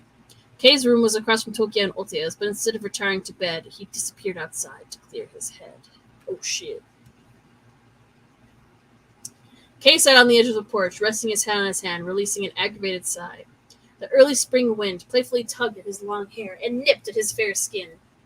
He had never come so close to losing his cool before. He had promised himself to never let anyone know about his feelings for Haruka. But that damn idol had known just the right way to push his buttons. Oh, God. Kay knew that he should not have feelings for his sister, but a little voice in the back of his head reminded him she isn't your blood sister. Yeah, but you were raised as siblings, and that's fucking gross. He groaned. Great, now I'm a schizo. I don't know how I feel about mental health awareness, guys. I mean, this was written in 2014, so... But still. She may not have been related to him by blood, but he grew up with her as his sister. That's what I just said. She only loves me as an older brother, he thought, dejectedly burying his face in the crook of his right arm, letting his violet locks form a cloak around his face and body. Then the little voice whispered, "Does she, or is it more?" What? I don't get that. Is that him talking to himself? Me no. Haruka sat at her old desk, one hand resting on her swollen midsection while she hummed a tune and wrote the music on a previously blank sheet. Her humming was gentle and sweet, growing stronger and surer with every breath she took. Every breath she took, every move she made. It doesn't work. Because the past tense of take does not match the past tense of make. When she finished the tune, she smiled, looking down at the sheet of music that now captured her newest melody. She sighed contentedly, pulling out a picture from her white bag. It was her and her boys, gathered for a photo before one of their concerts back in September. Suddenly, a gust of chilly March wind forced her window open, making her light green curtains flutter in the moonlight. Haruka jumped up, hurrying to close the windows as she drew her pastel blue cardigan tighter. When the windows were finally closed, she turned to her bed, startled when she saw Kay sitting there. Oh, he's a creepo. I don't like him. He is a fucking creep. Goodness, you scared me, Nissan. She was more surprised and annoyed, but she stopped scolding him when she noticed an unusual darkness in his golden eyes. What the fuck? Did you get inspiration from the one, Kyoya scene from Oran? No, bad touch. Also, he's her adopted brother, so it's even creepier. Nissan? Haruka, he said so suddenly that she jumped again. Yes? Do I always scare you? What? He cut her off. Does it scare you when I do this? He asked as he jumped to his feet, coming closer slowly. Or this? He pushed her against the wall, covering her mouth with his hand. Oh, shit. Her eyes widened in shock. She stared up at her brother in confusion. What was going on? Natsuki lay awake in bed. No matter how much he tried, he just couldn't seem to get comfortable without his Pio-chan plush all around him when he slept. Aw. He dragged himself out of bed, taking one last glance at Sho and Cecil, who were both sound asleep. Maybe a glass of water or a short walk would help. As Natsuki exited the bedroom, he heard a strange noise. He listened closely. It was a muffled squeak that came again shortly, and it was coming from behind Haruka's bedroom door. Natsuki rapped his knuckles gently on the door frame, but no further response came. He pushed the door open gently, and he froze in shock at what he saw. Haruka was pinned up against the wall. Kay was holding her arms high above her head, while his mouth ravaged her soft pink lips. Oh, God. Holy shit. Alright, that's the end of chapter 5. We are, getting some craziness going on. Okay, next chapter 6. Chapter 6 is called Becoming Whole. Hold on, let me move my, let me turn this around. Move this trash bag. I need the air on me, guys. I am, dying. It's so hot. Okay. Alright. Chapter 6, Becoming Whole. So we're, kind of halfway done, I believe. There's only 13 chapters of this. So if I don't finish by 9:15, we will continue this in the next episode. And we'll read the end. Okay. Natsuki froze in shock and horror when he caught Kay forcibly kissing Haruka. His permanent smile slowly curling, turning into a dark frown. I can't read. Haruka's beautiful honey-colored eyes were wide open in shock as she stood helplessly with her hands pinned above her head. She was being held by one of Kay's much larger hands, while the other trailed ghost-like caresses over her porcelain skin. Her small frame was just barely covered by a short baby doll nightgown that was as white as the full moon outside the window. Okay. Her blue cardigan lay on the floor. She shivered, whether from cold or fear, Natsuki did not know. Okay, I don't think she would sleep in something like that, even if she was pregnant, but okay. Like, I just don't think that's, like, her style. She would wear, like, pants or something, I feel like. She's not, like, gonna, I don't know. I just don't think she would dress that way to go to sleep. Also, if you're pregnant, like, why would you wear something cute like that? Just wear a big t-shirt. And, like, shorts. Finally regaining the ability to move, Natsuki approached Kei, his cheerful green eyes growing darker, more dangerous. Oh, is Satsuki coming out? Hell yeah! Okay, we got some action going on now, because we got Satsuki. Let her go, he said with forced politeness and a tight smile. Kei ignored the other man and continued to kiss his sister. I didn't think I was going to read a sentence like that, but that's where we're going right now. Natsuki went to place a hand on his shoulder, but Kei forcibly slapped it away, never stopping his attack on Haruka's ivory skin. Okay, they kept this scumbag in their family? What a fucking asshole. Natsuki stumbled back, falling into Haruka's soft lavender carpet, his face now hidden by messy golden curls. Stay out of it, idle boy, Kei growled. For 12 years I hid my feelings, but now I'm done with pretending to be a good Oni-san. This is between Haruka and I. Oh shit. Well, you just fucked up, dude, because you got Satsuki on you now. Oh yeah? A new voice questioned. Kei ignored the man, not sensing the impending danger. He was too busy kissing Haruka's neck while the golden-eyed girl squirmed to notice the cracking of knuckles and a dark, almost evil chuckle. Natsuki looked up to reveal that his glasses had fallen and Satsuki was out. Let me show you something, lover boy. Haruka is mine. Yeah, I'd rather have Satsuki save me, man. Satsuki growled, something low, primal, and murderous as he pulled Kei off of Haruka and punched him in the jaw. Haruka gasped as Kei stumbled back against her white bedroom wall, a little blood trailing down his chin from his newly split lip. Kei chuckled almost as darkly before he lunged at Satsuki. Satsuki smiled, easily flipping the older man onto his back with a resounding thud. Haruka's knees gave way as she fell to the carpet, watching the fight with a sort of resigned horror. Then Kei did the impossible. He landed a punch on Satsuki, but not before Satsuki had kicked him in the gut. Kei stumbled back, spitting a bit of blood, wincing slightly in pain. Fuck him up, Satsuki, fuck him up. Haruka had enough. Both of these men were important to her, and she was not about to let them kill each other. Why not? Just as they began circling each other like vultures for another round, she jumped to her feet, quickly racing over to Satsuki. She wrapped her arms around his neck, standing on tiptoe.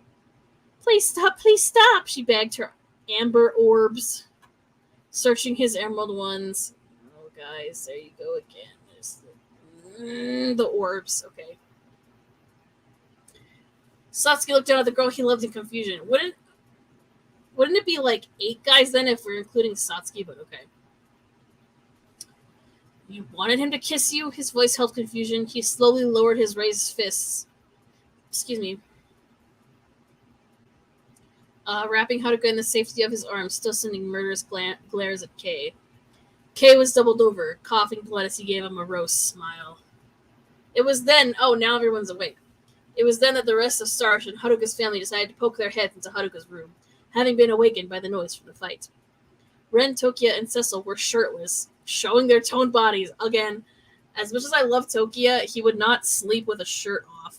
I'm pretty sure he sleeps in, like, I don't know, like, the most basic-ass pajamas. Like, he sleeps in, like, the set. Also, it's canon, apparently, that Ren sleeps naked, so, he is naked.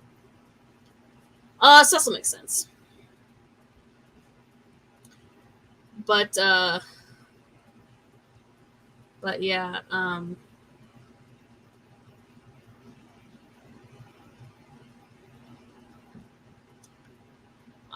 yeah, I don't think, yeah, Ren would just be naked. He'd just be like, hey guys, what's up?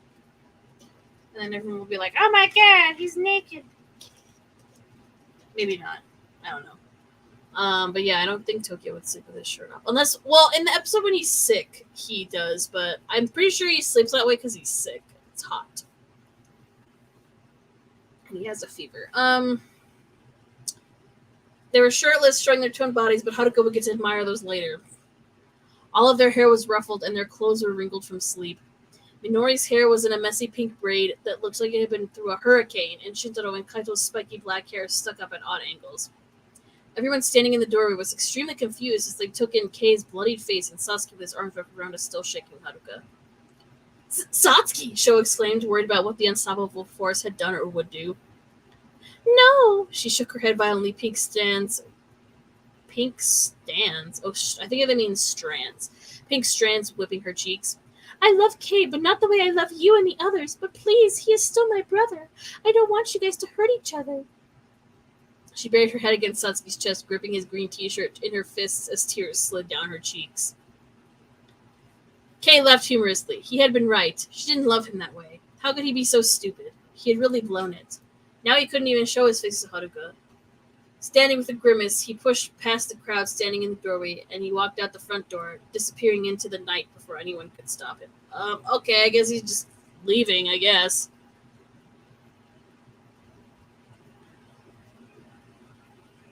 He finally heard Haruka calling his name. Kei! Kei! Please stop! He ran faster, tears running down his face at his unbelievable stupidity. What was he thinking? Not only did she have 7 of the most popular men in Japan ready to wait on her hand and foot, but she was pregnant. Yeah, dude. You forgot that little detail? He had assaulted his pregnant sister. I can't believe I would read a sentence like that, either. God, what kind of human did that make him? He screamed in frustration at himself. Once he had run far enough from the house, he collapsed on a large rock at the middle of the moonlit glade, burying his face in the crook of his arm, crying. He had really done it today. Maybe she would forgive him one day. She wasn't the type to hold grudges after all. He groaned. He needed to fall in love with someone else. Someone preferably not in a relationship, pregnant, or related to him. Yeah, dude. No shit. No shisa. He laughed slightly at his own idiocy. He would pull himself together and apologize eventually. Not today. Probably not tomorrow. But definitely someday. So is he just gonna disappear from the story now? Like, are we never gonna see this dude again? Let's find out.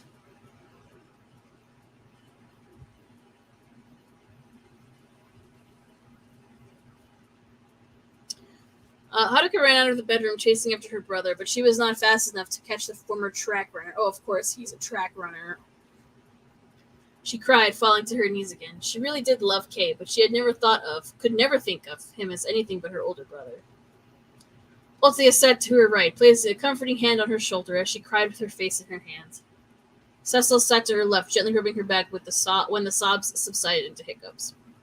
Sho's warm hands brought her to her feet before Ren scooped her up in his arms, gently pressing her tiny frame against his muscular chest, and carrying her back to her room. They knew just what she needed right now, and they were happy to do it. Satsuki stood in the shadows of her bedroom as Ren lowered her to the mattress and Masato pulled the covers up to her chin. Tokia sat by her bedside for a few minutes, soothingly rubbing her forehead and whispering sweet nothings. Oh, bitch, I wish that was me. When the hiccups finally subsided and Tokia left, Satsuki stood awkwardly looking at Haruka's tear-stained face. He began to leave when her shaky voice stopped him. He turned to her in surprise. Please don't leave me alone, she whispered, her voice wavering slightly. Satsuki looked around. He was going to sit on her desk chair when she gently patted the edge of her bed. He sat down. I'm sorry, he began awkwardly. He never did like words, but then again, he didn't usually like people either. Yet this girl had found a way into both Natsuki's heart and his, after all. They were one and the same, deep down. Yeah, also, you're supposed to be gone, dude. No, don't be sorry. You saved me. I'm sorry that it had to be for my brother. I've never seen him like that. I had no idea that he might do something like that. Her voice started to shake again like she was going to cry. Satsuki panicked. What did one do with a crying girl? Luckily for him, she did not cry again, but he took her tiny hand in his larger one anyway. Her hand was small like a child's, but thin like a lady's and surprisingly soft for that of a pianist. Haruka. His voice was unusually gentle as he spoke to her. Promise me that you will watch over Natsuki for me. I have a feeling he won't be needing me as much soon. Haruka gasped. Satsuki, you are not a crutch for Natsuki anymore. You are a part of him, a facet of his personality, and I love you and him both. Please don't talk like a man on his deathbed. She was sitting up now, leaning against the headboard, her legs tangled in the light green sheets. Her hair was a little messy, but Satsuki loved it anyway. You guys know what's coming, the orbs. She stared deep into his emerald orbs. searching for anything other than resignation. She grabbed his other hand, surprising him by pulling him into a tight hug. Satsuki froze in surprise at first, but his cold features quickly warmed. He could feel her gently swollen abdomen through the cotton fabric of her dress. She took his face in her hands. Oh, this is her Johnny. Promise me that you won't disappear.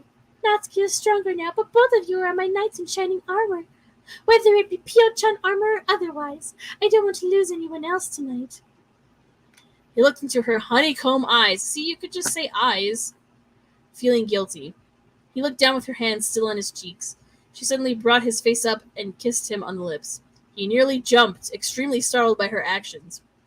She started to pull back, as if surprised by her own actions, but Satsuki put a hand behind her head and crashed his lips against hers once more. Oh, shit. I love you, Nanami Haruka. Two voices mumbled against her lips. Suddenly, he was surrounded by a golden light as his two personalities merged back into one. I don't think that's how that works, but okay.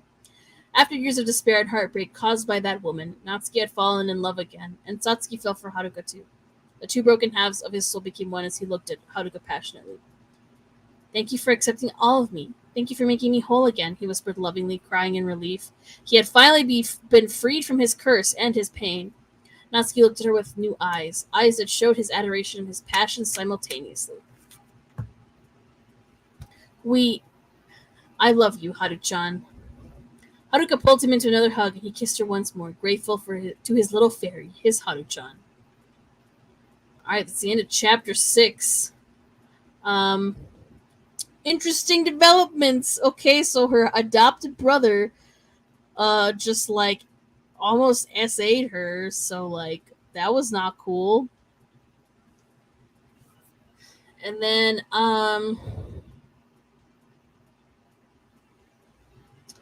yeah, okay.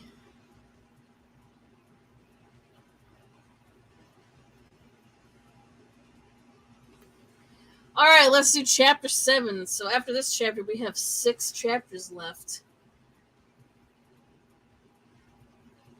So, here we go. Alright, chapter 7, Downtime. It had been 2 months since I left Haruka's house. Well, actually, I left her grandma's house. It wasn't her parents' house. It's her grandma's house.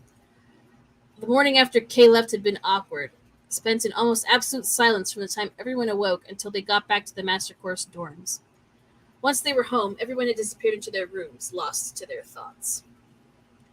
After another day had been spent with everyone, not knowing how to feel or what to think, Reiji, the senpais are in this. Okay, so we do got quartet night. I don't think they're, like, part of this, though. They're just kind of, like, there to mention them, I think, so we don't have, I don't think they're going to interact very much. Reiji had decided to cheer everyone up. He dragged his kohais to the park, and by making some blatant passes at Haruka, he had gotten the guys fired up, and Haruka blushing pinker than her hair. Even though her hair is, like, not that pink. The guys were just ready to kill him when he revealed his intention all along was to get them back to acting like themselves. After he helped, things got back to being relatively normal in the Master Course. Well, as normal as things get for these 7 world-famous idols and their composer.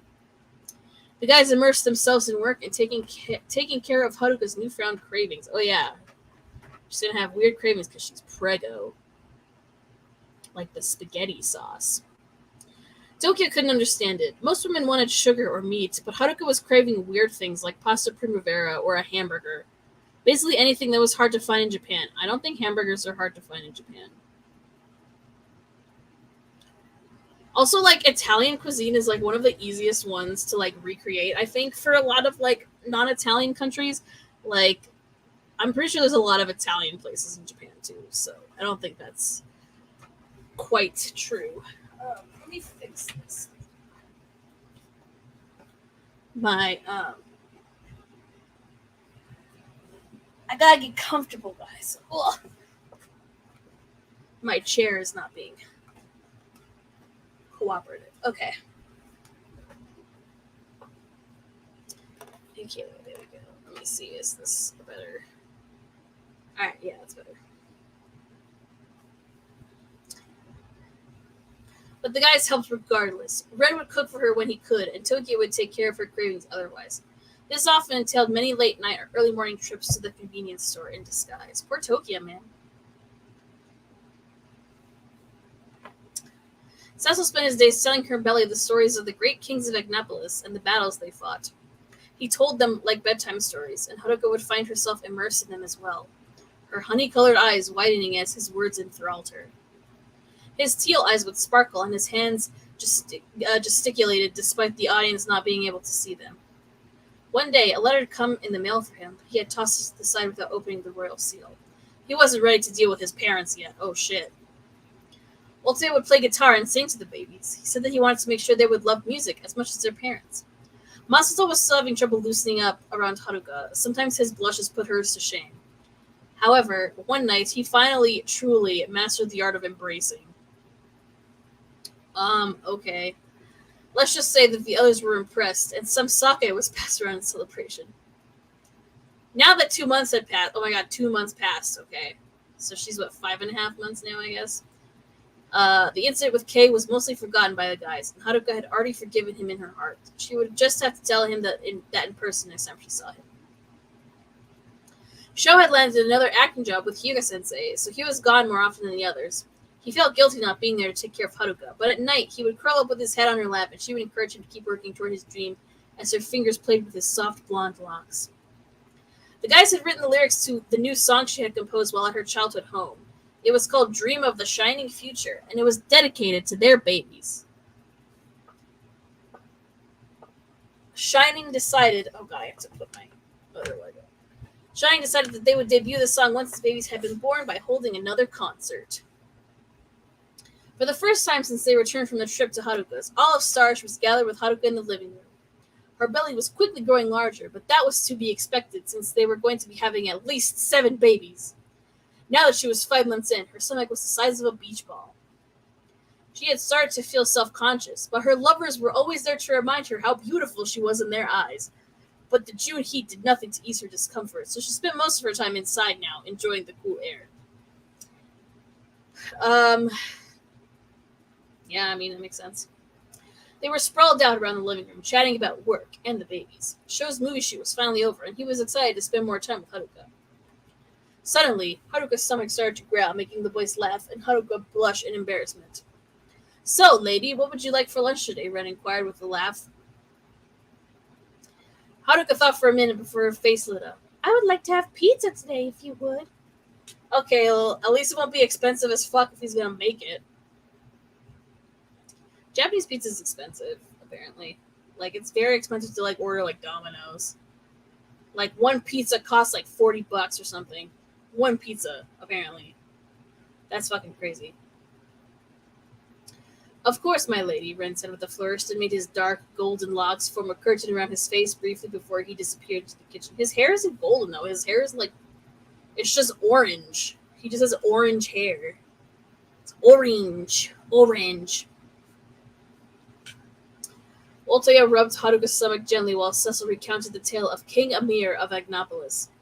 Meanwhile, Sho and Masato were reading the newspaper headlines over Tokia's shoulders. The headlines screamed, "Starwish on break!" in massive letters. Underneath was a short blurb. The hot group seems to be taking some downtime, and the world wants to know, where is their composer? The article went on to talk about how Haruka had not been seen in public since she was hospitalized 3 months ago at their last concert. The journalists were theorizing that something had happened to her, and that was why the group had not held any concerts since, or that something bigger was going on. Tokia's brows furrowed as he read. This was not good. Suspicion was already causing questions to be asked, questions that were expected, after the babies were born, or if Haruka were recognized in public. Bright emerald eyes scanned the living room. With Quartet Night being busy today, and the rest of Starch being occupied, Natsuki was a bit bored, so he stood. I'm going to help Bren in the kitchen, he announced excitedly. He hadn't cooked anything for Haruka and the babies yet, so he wanted to feed them the best possible homemade food. Oh god, he hasn't tried to cook for her yet? Shit.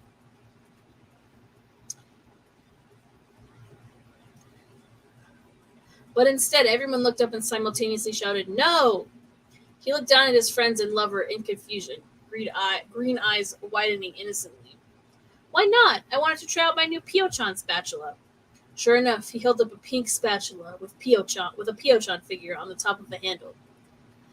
That's alright, Nachan, Otoya started. I'm sure Ren has it covered. Besides, why don't you show Haruka the scene you have been working on for that theater job you landed? Natsuki's eyes lit up. Of course! He spent the next half hour acting. He had landed the role after he had become whole again. It was more serious than anything Natsuki had done before, even more than the Gravure shoot a couple years ago. In this play, he was the orphaned apprentice to a master swordsmith for the Emperor. The city was on the brink of war, and Nishimura, his character, was being pushed to the limits as the army demanded more weapons than the swordsmiths could provide. After mercenaries from the foreign army attacked his master, killing him and leaving Nishimura seriously injured, he vowed vengeance against the assailants, joining the army front lines until he could take revenge on those who wronged him. As Natsuki acted, more of Satsuki came out. His eyes lost their gentle radiance, becoming hard as steel. He played the character perfectly, a man who was once kind, turned to stone by the cost of war. Haruka was moved to tears when he acted out the last scene before taking a deep bow. They heard clapping behind them as Ren emerged from the kitchen, wiping his hands on a burgundy towel that he threw over his shoulder. Lunch is served, he announced. That's sick. Haruka tore into the cheesy pizza. Savoring the masterful way Ren had combined the flavors into one. The guys watched her with wide smiles, enjoying their pizza as well. Okay, now it's describing that Cecil has never eaten pizza before, but dude, you have lived in Japan for 5 years, bro. You've seen pizza before. They have had to have had pizza before, at least one time. That's just unbelievable, man. I get they want it to be like a funny part, because like, he's like foreign, but like pizza's not even a Japanese food. But also, like, Ren really likes to make Italian food. Like, canonically, he likes to make Italian food. There's no fucking way Cecil has never eaten pizza before. That's just silly. Cecil had poked it at first, not knowing what to make of the foreign food. But when he saw how much Haruka was enjoying it, he took a tentative bite, his eyes lighting up as the swirl of flavors hit his tongue. This must be the food of the muses. It is godly. Cecil bowed to the slice of pizza on his plate, making Haruka and the others burst out laughing. Ouch. Cecil looked at his princess and companions in confusion. Is this not the food of the muses? Haruka just laughed harder. Every time Cecil opened his mouth to say something, she lost herself in another fit of laughter.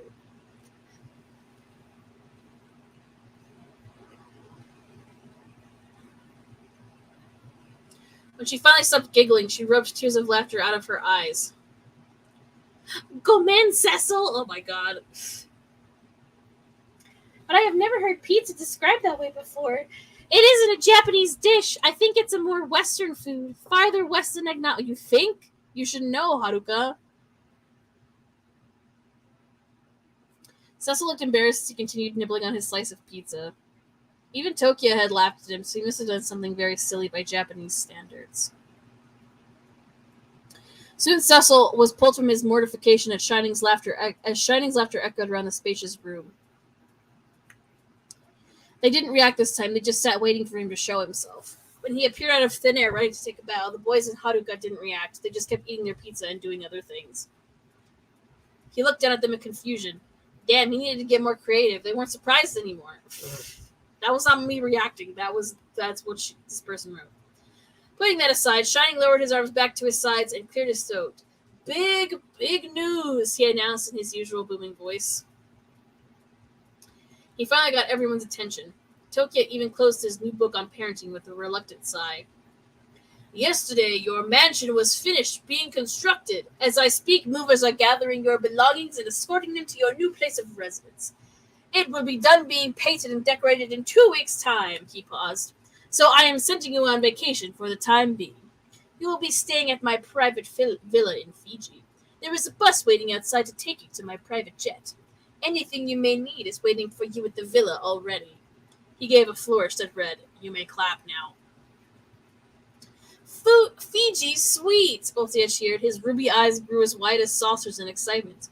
Cecil was excited for a vacation, not realizing the close proximity that it would put him to water and fish. Oh, but first, you will be stopping by the obstetrician's office for a checkup, Miss Nanami. Please enjoy your vacation. Shining then vanished behind a trapdoor in the wall.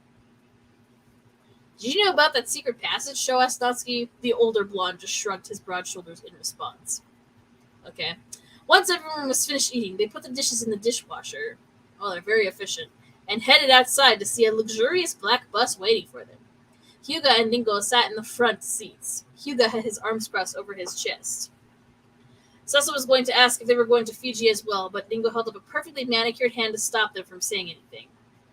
Don't worry, we're only escorting you to the airport. You'll be alone with Haru-chan on the way to the villa. Most of the guys blushed at the thought of being unattended with Haruka. They clambered into the bus. Haruka sat near the front with Cecil sitting to her right next to the aisle. During the half-hour drive to the doctor's office, Haruka fell asleep, her head resting on Cecil's shoulder, his chestnut brown hair tickling her ivory cheek. When they pulled up to a gray concrete and glass structure with a medical office sign planted in the perfectly trimmed glass, the bus stopped. Haruka woke up and everyone piled out except Hyuga. Once inside the building, they sat in a sterile white waiting room. Oh my god, I have my hair brushing me. They sat in a sterile white waiting room for not even a minute before the 9 of them were ushered into a private room. A small middle-aged woman with smile lines creasing her face soon joined them. Hello, Mina-san. I will be your doctor for the duration of the pregnancy. They've been here for 5 months. Where the fuck have you been, lady? My name is Dr. Hihara. Today, Miss Nanami had been scheduled for an ultrasound. Now that you are 5 months along, we can get a definite count on the babies, and we can also tell genders. Would you like to know the genders? Okay.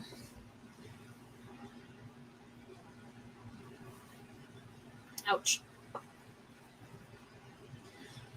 The guys looked at Haruka questioningly. Haruka looked at their faces. I would like it to be a surprise, but you guys are welcome to know. No, I'll wait if you want, Haru-chan, Otsuya declared. Cecil and Natsuki nodded. Masato and Sho looked a little disappointed, but they nodded in agreement anyway. Ren said, I admit I am a little curious, but I will always wait for you, lady. Tokiya faced the doctor. For now, just the number will suffice, thank you. Dr. Hihara nodded kindly. She lifted Haruka's cream-colored shirt to reveal her very large midsection. Ow. The doctor chuckled slightly when Haruka squeaked at the cold of the ultrasound gel. Let's see what we have here. She trailed off, moving the device around as she squinted at a monitor. Her face broke into a kind smile as she announced, Congratulations. It looks like you will be having... Dun dun dun. That's the end of the chapter. Okay.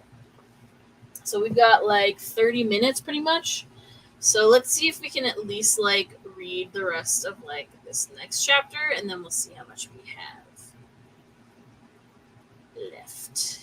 Because all right. So chapter 8 is called Plains and Paternal Wonder. Hold on.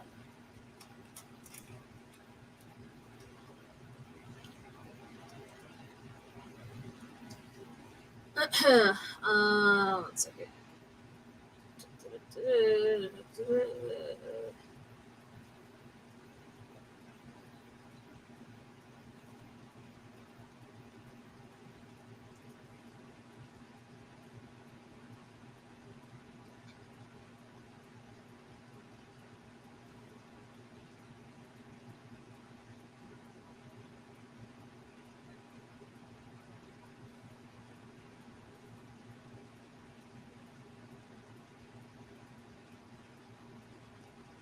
Okay, sorry guys. I was distracted. Okay.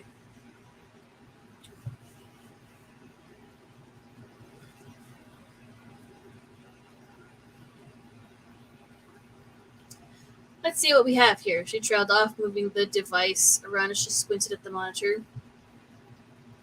Her face broke into a kind smile as she announced, Congratulations.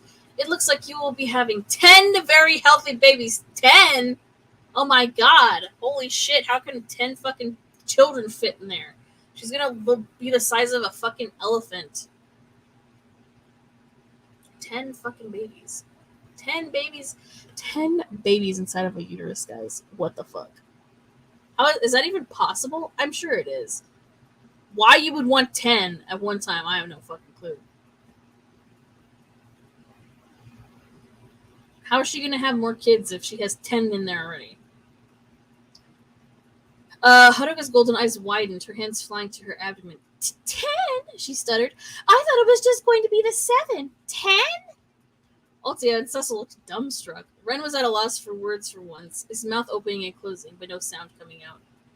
Natsuki looked surprised, but rather happy. Sho's cerulean eyes were wide in shock as he froze like the Tin Man without oil. Masato simply tried to rationalize the new situation. But if there are 10, that only increases the chances that we each have at least one child with her.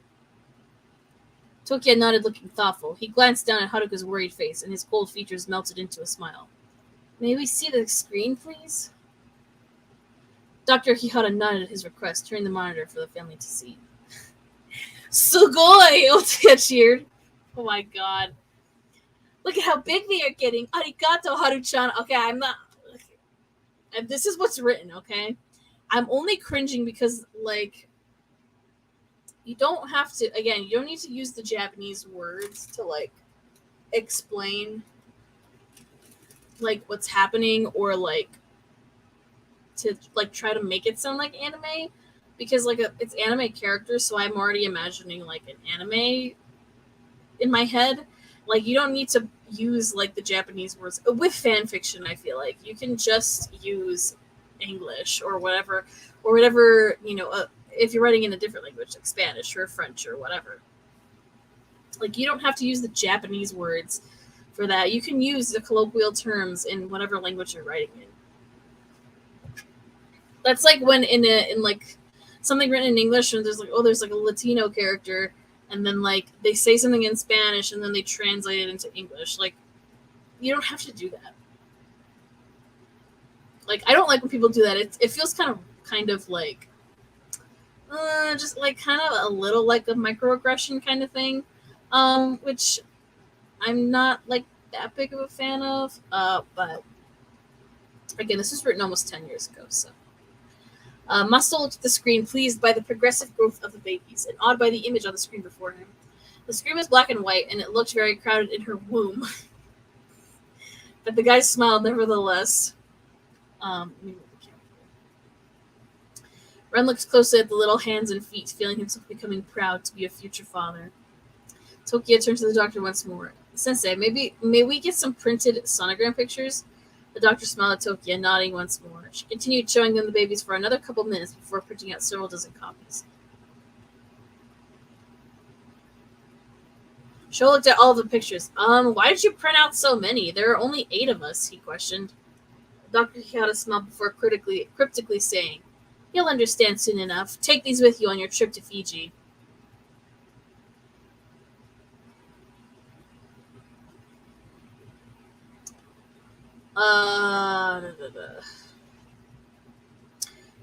Did I say take these on your trip to Fiji and take good care of this young lady? I think I did.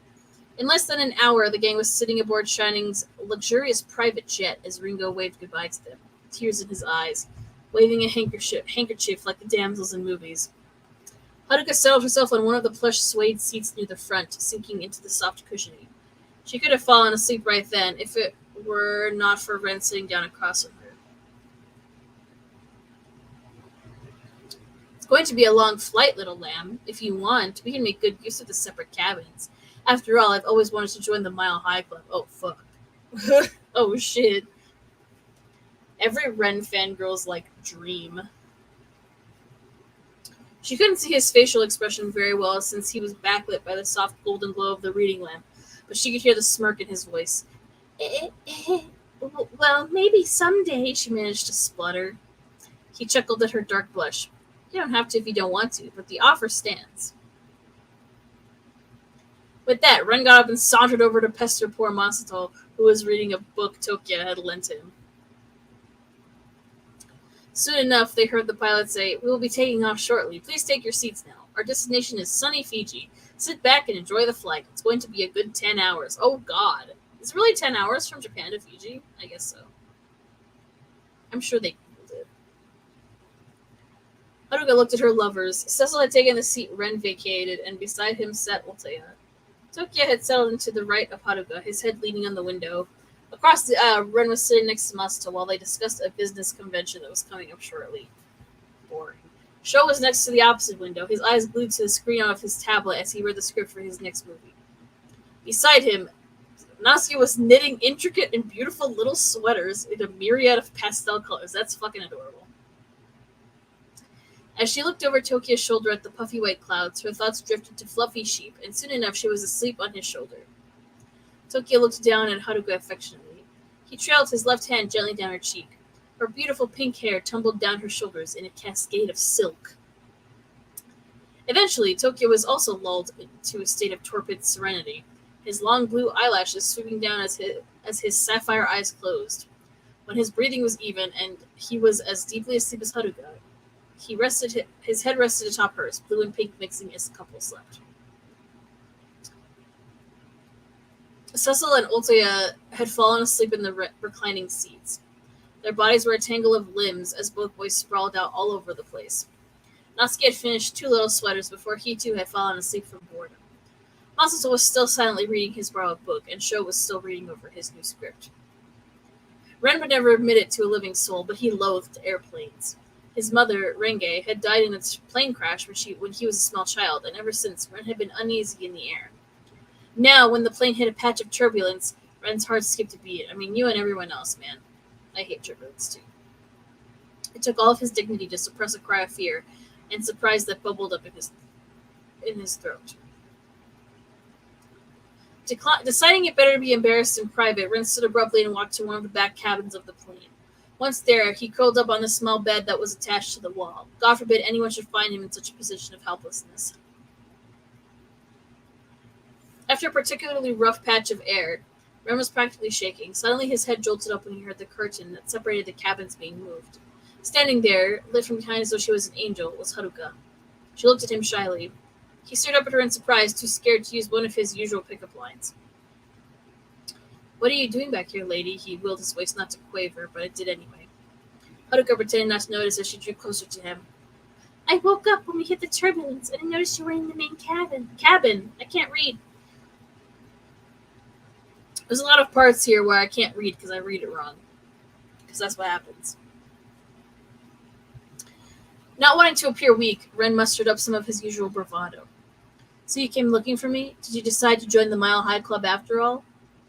Haruka smiled at him gently before saying, "I just wanted to make sure you were all right." She sat down on the edge of the bed, tilting her head to the side slightly as she scanned his face. "Honestly, I am not all right." Ren had no idea what drove him to admit that, but he was glad that he did. "I actually hate planes. My mother died in a plane crash when I was 6. Wow, we just get right to the, trauma dump. Haruka took his shaking hand between her soft palms. "It's all right to be afraid sometimes.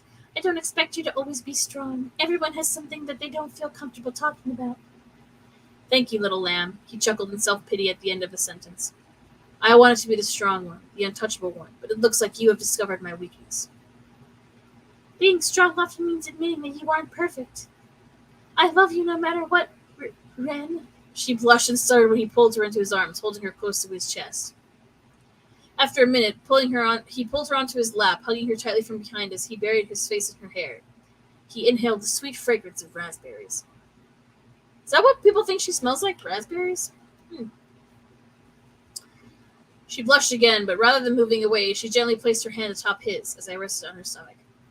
They sat that way for a while until they were jolted from their peace by a sudden movement. This time, it didn't come from the plane. Oh, it came from the baby's kicking. Ren looked at Haruka in surprise. His hands trailed over her abdomen as he felt the baby's stir. Okay, see, this makes more sense to me because I feel like she's at 5 months, almost 6 months. Then you would probably feel something, right? For sure. Haruka giggled sweetly as he wore an astonished look. "Lady, this is amazing." His hands continued rowing her stomach gently. With each successive kick, his fear diminished and his grin grew wider. "Is this the first time they have kicked?" Haruka smiled. "It's not the first time, really, but it is certainly the most active they have been so far. You see, they're telling their papa that it's going to be okay. Isn't that right, guys?" Haruka asked her stomach. Oh my god. In response, they got another kick that made both parents laugh. They stayed like that for a while until both fell asleep. Haruka was sitting in Ren's arms when Masato came to tell them they were landing soon. He had gently shaken Ren's shoulder and then left so Ren could wake Haruka himself. By the time they finally touched down on the landing strip leading to Shining's villa, Sho had read through his script and Natsuki had knitted 5 more sweaters. Just next to the plane, a plane I can't read. A black limousine waited to chauffeur them the half mile to the villa. The impressive building loomed in the distance. Its cream-colored walls rose up out of the island like a giant fortress. After they had been shuttled up to the front driveway, Cecil helped Haruka out of the car and up the steps with the others following behind. Waiting by the front door was none other than Shining, accompanied by Adingo, Hyuga, and Quartet Knight. Oh my god, Quartet Knight's here. Oi, what are you guys doing here? I thought that you said we would be alone with Haruka, and how did you get here before us? Sho asked Ringo pointedly. Shining began by saying, We only just arrived ourselves. Don't worry, we are only here for a week. But before all of that, I have a surprise for you. How we got here is not important. And I actually only said you would be alone with her on the way down to Fiji. But since everyone is here now, let's head inside, shall we? Ringo waved his hand nonchalantly. His face was mostly hidden by a large floppy hat with a cerulean bow that matched his summer dress and complemented his eyes. Cute. The Starish guys looked a bit disappointed, but they still entered the building behind Shining and the others. The entryway, ow, my finger. The entryway was a massive two-story room with a floor of speckled marble in various off-white tones. Above, a large crystal chandelier acted as the focal point of the room, and deep, velvety red walls rose high above their heads. Ultia craned his neck as he looked up at the steeped ceiling that was covered in impressive white moldings that displayed various musical symbols and scenes. Treble clefs formed flowers, while half notes became the figures of musicians. Instruments could be seen if one carefully analyzed the formation of whole notes. Ultia was jolted with his amazement by the sound of Shining clearing his throat uncomfortably. The massive man had his back turned to the group and trailed behind him. Before we move into the next room, I have something I would like to admit. Shining stated, turning around to face Haruka and Starish. He motioned the others to continue on ahead before he slowly removed his ever-present sunglasses. Behind the shades were strikingly familiar eyes. Oh shit, he's gonna admit that he's Ultia's dad? Oh shit, guys. They were the same deep red eyes as Ultia's. Oh, fuck, here we go. When I was younger, I had a son with my composer. After she died in a plane crash when he was... God, everyone's mom is dying in plane crashes in this fucking series. Or almost everyone's mom. After she died in a plane crash when he was a baby, I went into a spiral of depression. That was the end of my singing career, but also my fathering career. I am a shit father. Yeah, you are a shit father. He didn't say that shit father part, I just said that myself. Shiny looked down, ashamed of himself, before he continued on. I put my son in an orphanage because I thought that I could not be a parent alone. I kept an eye on him always, contributing to the orphanage, and made sure he was taken care of. But I never approached my son. He grew up, sadly, as an orphan because I stupidly chose to abandon him in my grief. And I thought he would hate me if I went to him later. Wait, but he was raised by his aunts, kind of. Like, before she died, too. Here, he looked up at the group briefly. Most of the guys looked lost, but Haruka, Cecil, Tokia, and Ultia looked like they had an idea of where this was going. They're the only smart ones, apparently. Ultia looked at Shining, the mirrored vermilion orbs communicating silently. Jesus Christ.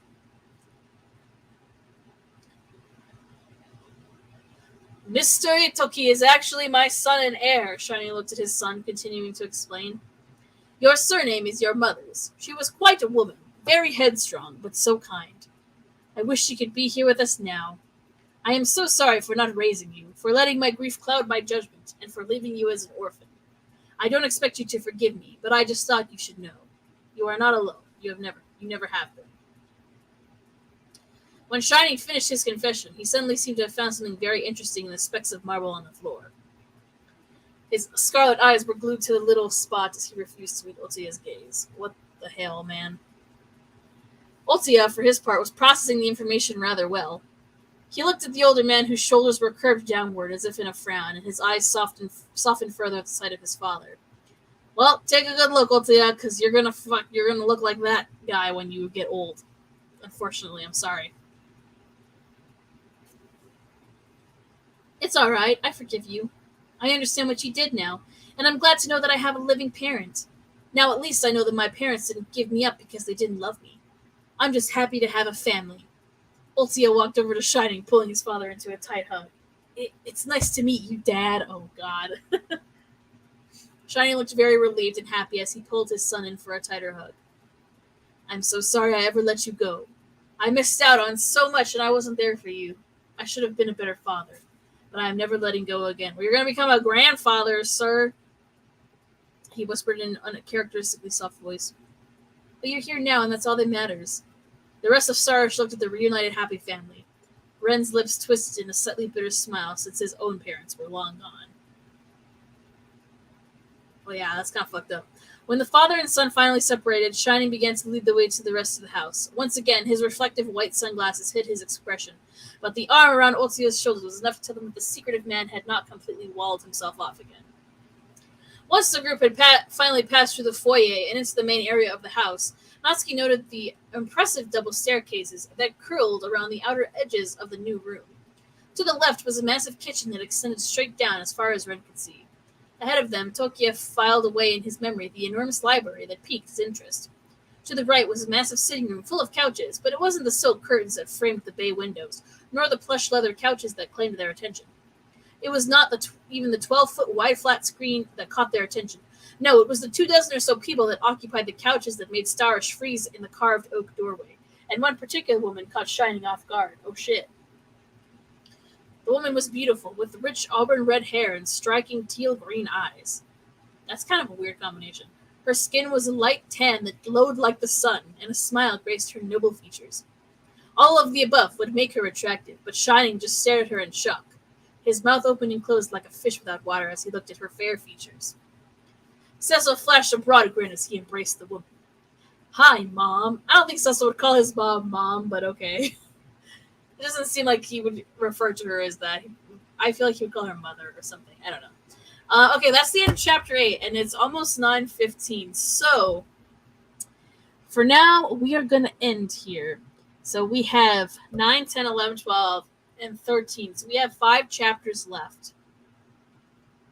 So we're gonna do 5 chapters the next time on the next episode. I'm very excited. It's been an interesting ride so far. Let me know what you think in the comments if you're watching the VOD. And yeah, what do you guys think? This is definitely a very interesting fan fiction. Again, I only have like a little constructive criticism just in terms of the like wording that's used and maybe like just the certain way that things are described and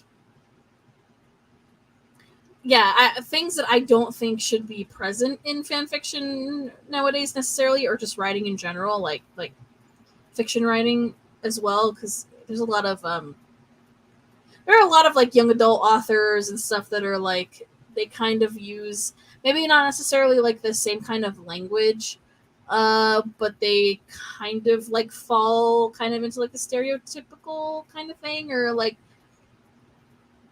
yeah, like it's kind of hard for me to explain, but I feel like sometimes like YA authors tend to fall into like a habit that they form of like using stereotypes or like stereotypical like language or descriptions, or like irrelevant ones, or like ones that just don't need to be used or like repeated, like the orbs thing. Like, I don't really like using that. I don't really like when people, like, use, like, 8 different ways to describe, like, the color of someone's eyes or their hair. Like, just use the color. Like, you don't have to make it sound all that fancy. Like, if you want to make something sound fancy, you use it in a different descriptive way, or like when you're describing like something that's happening, like when you're describing action, you can get like really flowery. I feel like when you're just describing like what a person looks like, or like if you've already described them for the first time, you don't need to use like vermilion and like a bunch of other colors to describe like their eye color. Like I know he has like red eyes or brown eyes or whatever, or I know that she has like blonde hair or she has blue hair or whatever. Like those are really the only like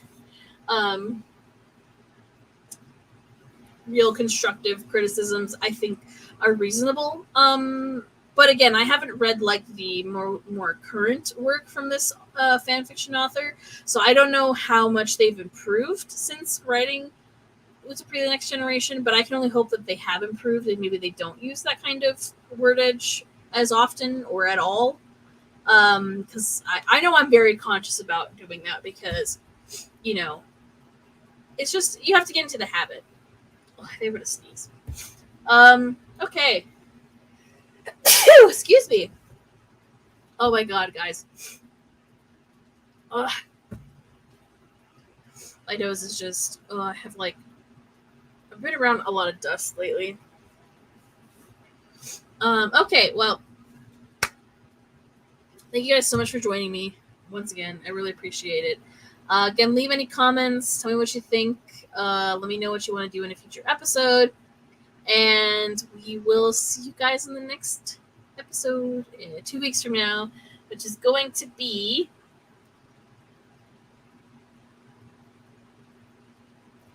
today is the 21st. So August 4th. We'll do August 4th is the next episode. So be on the lookout for another link. And I promise I'm going to announce this like way more in advance for the next time. It's just I've been very busy at work this past week, the past couple weeks. And again, I've been working on some theater stuff. So I've been a little bit busy. But thank you guys so much for joining. Again, I appreciate you all. Please don't flame the author at all. Don't leave any... It's their fanfiction.net account, but, you know, don't go looking for this person. Like, it's all in good fun. It's a really fun story. I'm enjoying reading it. And I hope you guys are too. Again, you can follow me on Twitter and TikTok. And, of course, you can subscribe to my channel here. We have the Utapri podcast every 2 weeks. And I am going to try to get back into streaming and on my Twitch. And I am going to try to get back into posting regular YouTube videos. So be on the lookout for that. Have fun, stay safe, and I'll see you guys in the next video. Bye!